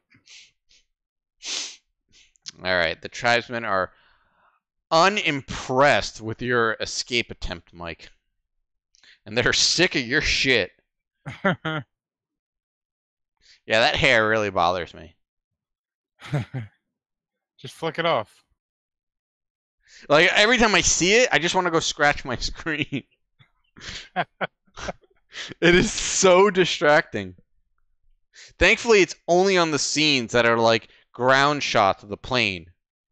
Yeah. It's the only time you see it. So yeah, we're sick of your shit and you trying to escape. So. And they made him watch the plane fly away. Yeah. Try to escape now, bitch. So what did you do Friday night? Oh, had my dick cut off. Yeah, he's Lost a hand. He's had a bad string of luck. But this guy's like still like beefing around like nothing. Like lost my dick, no big deal. I'm a Chad, yo. Lost my arm, I got another one. He was getting poked and prodded before with like wooden spears. He was taking that. Like there's no bringing this dude down. It's like the fucking juggernaut. He's the winner of the player haters ball. He wear the underwear with the dick holes in them.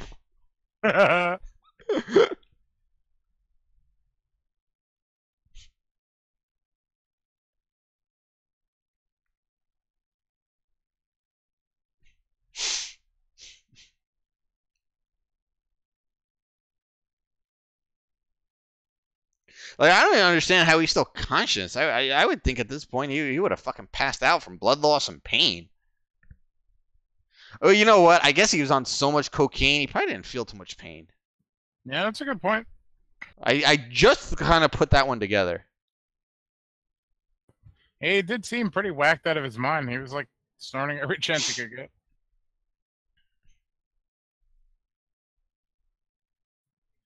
Oh no, Pat. Yeah, I don't think that dude understands you.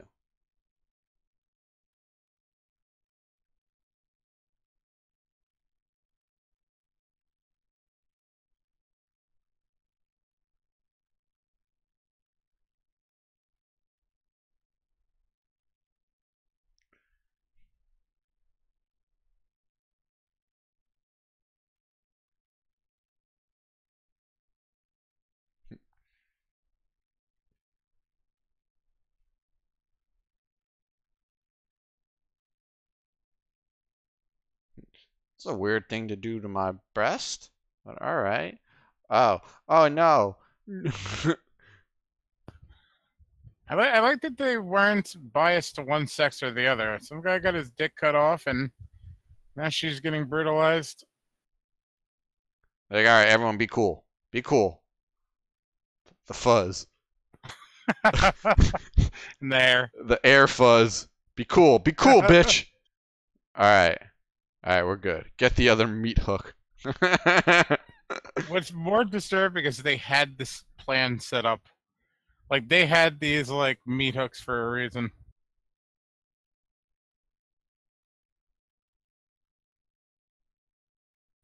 Oh, there they are.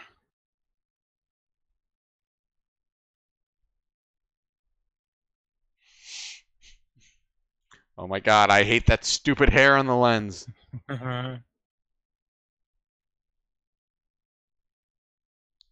Like, didn't they see that in production and they were like, oh, all right, you know what, that's fine.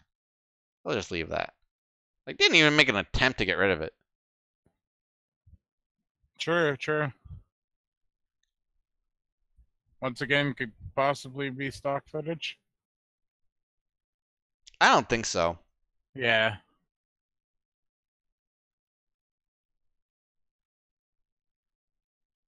Stock footage of that exact plane. Oh, no, I didn't realize that you'd see more of it like in this situation here.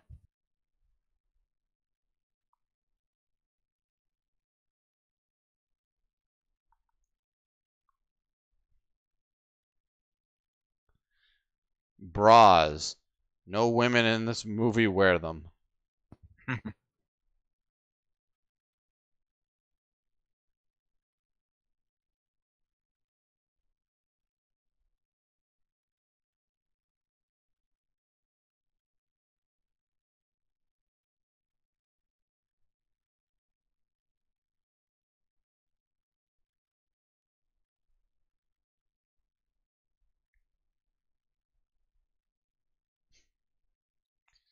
So these people went from New York all the way down to Paraguay to look for these people? Like, just these two people? Well, from what I'm gathering, all the New York detective scenes and shit like that are crimes that Mike did previously, and that's what they were investigating. I get that. I get that. But in what world do they think that they have fucking jurisdiction in Paraguay? Rich white people. They don't necessarily have jurisdiction, but... Oh, eaten by crocodiles. All right, let's go back. MBD. All right. Now, I just want to point something out, that in today's world, people pay to have that done to them. Yeah. Maybe not on the front, but... Let her die soon. If you don't mind, let me die soon too. But let her die soon. She wasn't that selfish.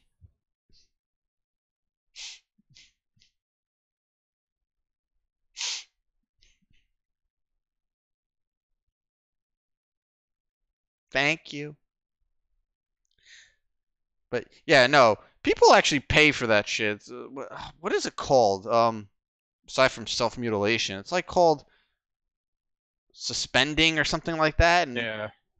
And people go to these places to have fucking hooks put in them, and they're just suspended in the air. Yeah, it's weird. It's interesting.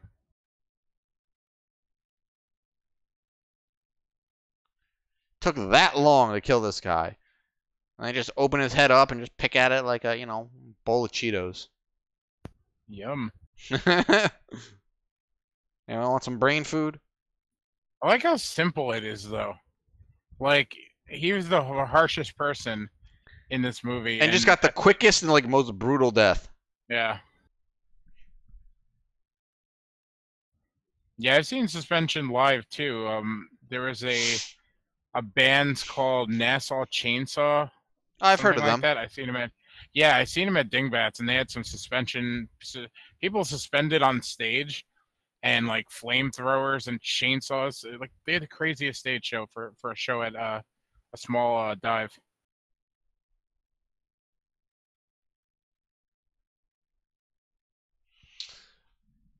Suspension, pretty neat to see live. I guess if you're not squeamish. I mean, I hate needles, so seeing giant hooks going into people's skin, purposely is, I don't know, that would bother me. I'm curious as to why, but it is interesting to see. And the ones at that show were crazy too. They were hung from the ceiling through the hooks in the back, and they were being swung around. Not super far, but still, man, just to be hung up like that is crazy to begin with.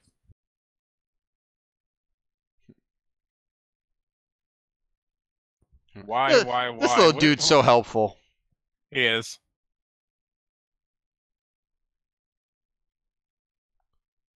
Yeah, maybe not this way. Let's go another way.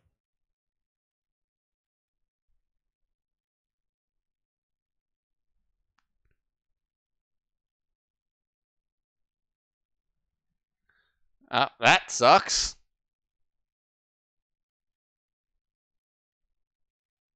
Yeah, no, I'm pretty His sure he's reaction dead. was great.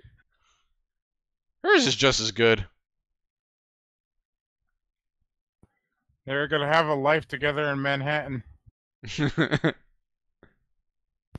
She was his ticket out.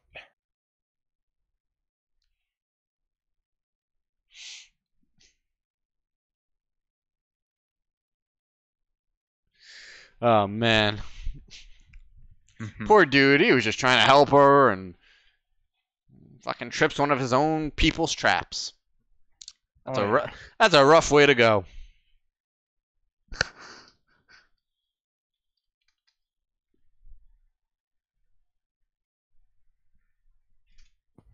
I get the whole ritual thing, but like people get different things out of it other than spiritual or this and that.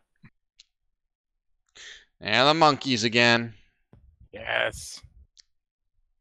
Told you, man, them monkeys had more screen time than anybody. Monkeys Actors Guild.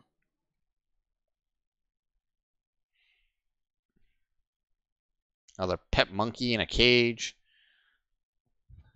Yeah, man, they're all over.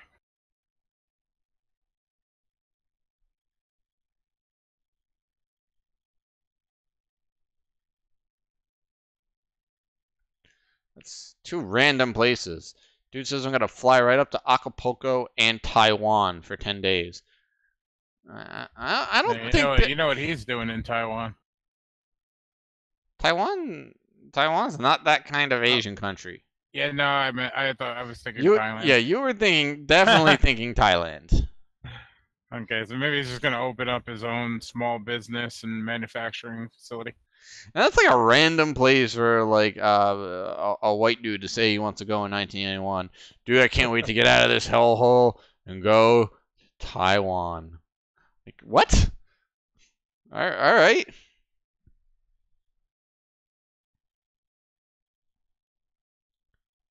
that like sweat or like blisters on her face? Looks like blisters. Yeah, it was really hard to tell. Like, what happened? Like, from the time that she was about to stab herself to when these dudes found her. Sorry, I'm just grooving out here. I think I'm gonna change my ringtone to that. This scene is so bad, it just drags on with this guy talking for like 4 minutes. He just talking.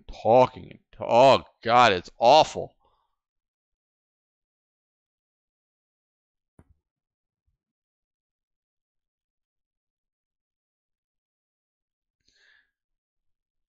Are they throwing poo? If they ain't throwing poo, they got ripped off.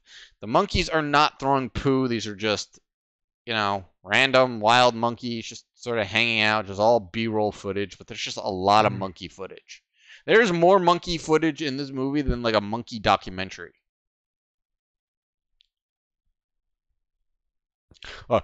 This scene is really confusing. This dude is still talking. No, I get why it's here, but like I don't know why she pulled back from it. Like basically saying that none of that stuff happened. It's because of the epiphany she had in the hole earlier with Pat. Her saying that it was because of their violence that the tribe is now doing this to them, that their violence bred more violence. So if what had happened had never happened, then the cannibalism wouldn't have happened. So it was. So there's a domino effect. Sort of. Yeah, exactly. It was a what's the word I'm looking for? Just an after effect. You know. Yeah. So I guess in a way that cannibalism doesn't necessarily exist in the way that they were saying.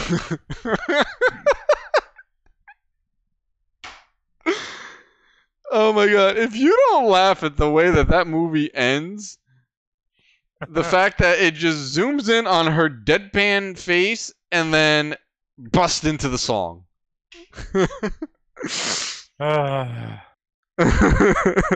How these movies always ended.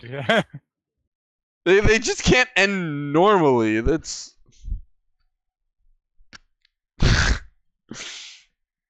It's like an end of an '80s like television sitcom or drama. Oh my god, it's so funny. This is so funny. Uh, I love the way that ends. Really do. Oh man, that was a good one. So yes, there we are. There, that is Cannibal Ferox, a true classic schlocky exploitation gem from 1981. Does the movie make a lot of sense? Probably, No. probably more so than many the other Italian movies. Yeah, it follows a very thin line of plot throughout the entire thing, but then you get characters and scenes that just why are they there? And there's no real answer to it. And I No, think I the mean, movie's better for it. yeah, for sure. And I'm glad it doesn't follow an overcomplicated plot line because in a movie like this, it's more visually based. It's more shock and everything like that. It's just that's what you're going to be getting the story out of. Um, Even if there was a complicated storyline to it, you're going to be pretty much distracted by that stuff anyway. So why why really ruin that experience? Yeah, no, you need that sort of disjointed, disconnectedness in these Italian movies. Otherwise, I don't think they work. Yeah, yeah, for sure. Like I said, this is one of the more coherent ones. A lot of stuff could have been cut from the movie, but it somehow manages to tie up a little bit. Yeah, almost all of the New York scenes could have been cut. At the end of the Yeah, day, none of them meant anything. yeah, like they found the vehicle in the mud and two random people that capture monkeys, two random poachers and things like that. They're the ones that found the survivor. But I do enjoy this movie, if not for nothing, for the soundtrack alone. It's definitely one in a million soundtrack. It's so good. I mean, it's not frizzy, but that's all right. It's okay. I'll take it all day. You know what, man? Like I don't want to say that like Frizzy was even needed here. They nailed every bit of it. There wasn't a hell of a lot of tracks on here musically, but they captured exactly what they were going from scene to scene, and just a repetition of the cannibal theme, the main cannibal theme. Um, it just kept it consistent throughout. You know, like it's very foreboding sort of theme, and like you said, it was really gritty, really real, really like Raw.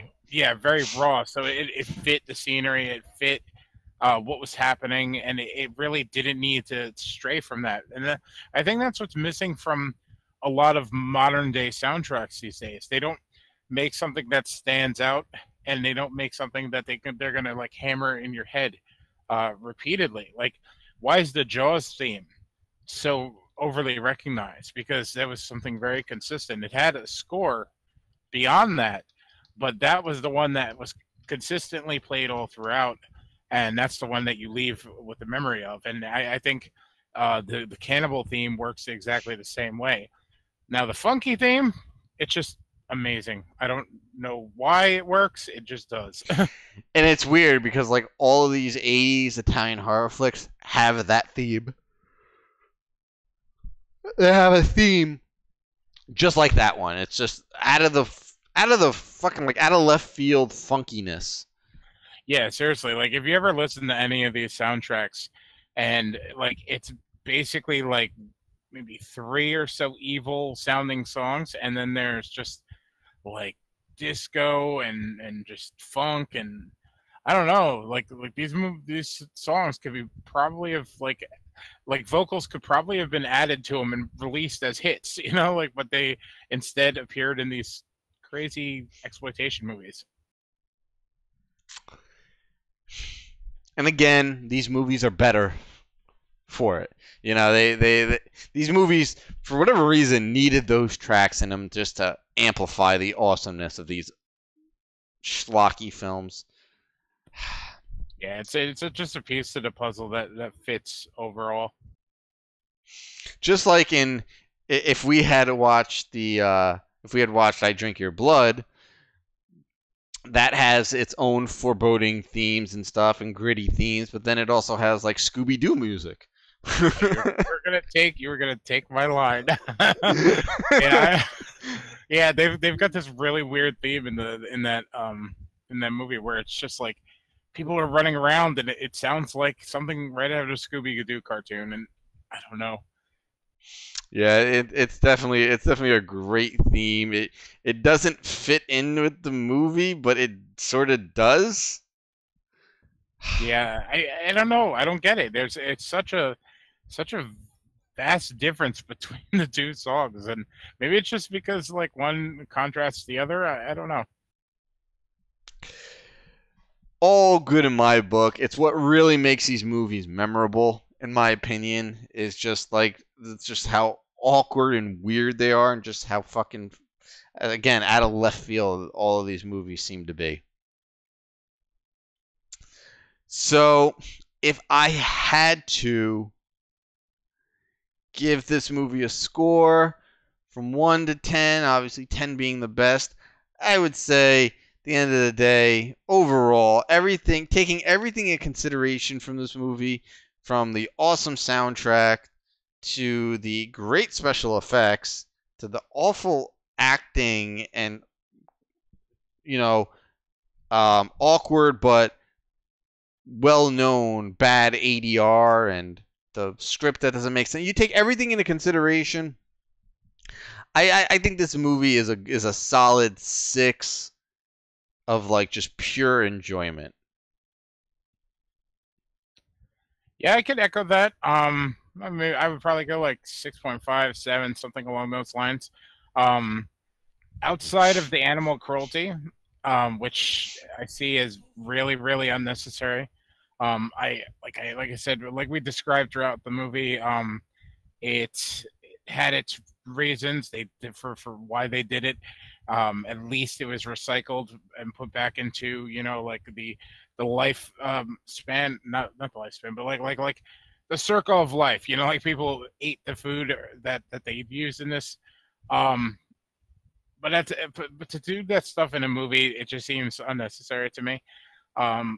That stuff aside, there is a really unique charm about it. There's just so much character going on in it, even in its faults. Like it has really, really big downfalls and really, really tall like benefits throughout the entire film. And I think it just, all of it works to like hand off to one another, if that makes any sense, and that adds to the whole overall charm of it. And for that time, like I'm rewatching it now, like I'm really surprised it hit the notes that it did, story wise, social commentary wise, and all that. It's very interesting to see a lot of these themes played through today.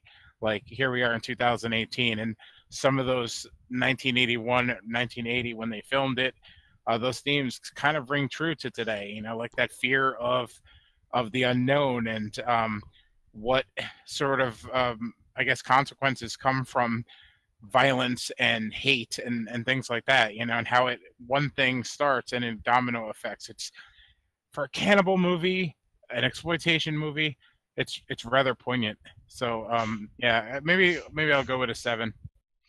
Yeah, it definitely tried to hit notes that other movies of its genre were not trying to do. So for that, it definitely gets a couple extra points. Well, I think that is going to do it for us tonight, barring a little technical difficulty on my part, completely my fault, earlier in the stream. It was pretty good. The movie was a lot of fun, as we knew it would be. Quick thank Yes. you to everyone who came out tonight, hung out with us, watched the movie with us, or just hung out and listened to us talk and ramble on about the movie. We appreciate it greatly. If you like what you heard, make sure you hit the subscribe button. Make sure you check out deadentertainment.com. You can follow us over at Twitter at deadent site. That's DEADENT site. And you can also like us on Facebook at www.facebook.com/deadentertainment. Also, every Wednesday night, 8 p.m. Eastern Time on this channel, we do the Way of Life Live podcast, where we talk about anything new in the world of horror and geek and comic culture. So if that's your bag, make sure you tune in every Wednesday night.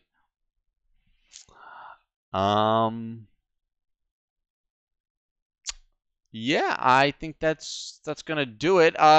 Also, you can check my channel out, my gaming channel over on YouTube, which I'm dual streaming to right now. You can check out my channel. The tiny URL is just bit.ly/ldgaming. Live deliciously in game is the name of my channel. I don't have a set schedule on when I stream. I just stream when I happen to have the time and the freedom to do so. Typically start around 9 p.m. on most nights, and I might be jumping on and doing a stream on my channel after this, since I haven't done a game stream in well over a week. And I think that's it for me. What do you got? Not much. Just keep an eye out on deadentertainment.com, our Twitter and Facebook, for the upcoming potential Joe Bob Briggs thing, which is it's for the last drive-in event that they're doing. It's a 24-hour horror movie marathon that's going on the Shudder Network. So we might be doing something to mark the occasion, as we mentioned earlier in the show. So keep an eye on that. If all goes well and everything stays to plan, 1 month from today, 7/29, July 29th, we are going to be back with another live commentary. Right now, we're aiming for a movie called House Shark. And yeah, you heard that right. It's called House Shark. Look up the poster. It's pretty crazy.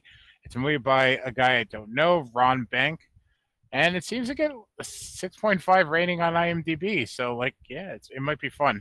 It's going to be completely ridiculous. So, yeah, check back 1 month from now, and we will be back for that. Unless we decide we're going to just randomly do a live commentary, 2 of them this month. We'll see. We'll see how things go. But other than that, you can follow me on Twitter at Raymungus. And make sure you tune into our show next Wednesday. Yeah, all right, pretty much. Again, thank you guys for hanging out with us tonight. And as I said, I might be doing a solo stream in a little while, a few minutes, over on my channel, Live Deliciously in Game. So if you guys are still bored and you want to hang out, chat some more, and I don't know what I'm gonna be playing, I might jump into some Friday the 13th. I haven't played it in weeks. Probably a good month since the last time I played it. And I don't see that game lasting too much longer, so I kind of want to get some game time in before there's like no more lobbies, So I might be doing that in a few minutes. But again, thank you guys for hanging out. We will see you on the next live commentary, and we will see you next Wednesday night for Way of Life Live. Anyway, guys, thank you so much, and see you later.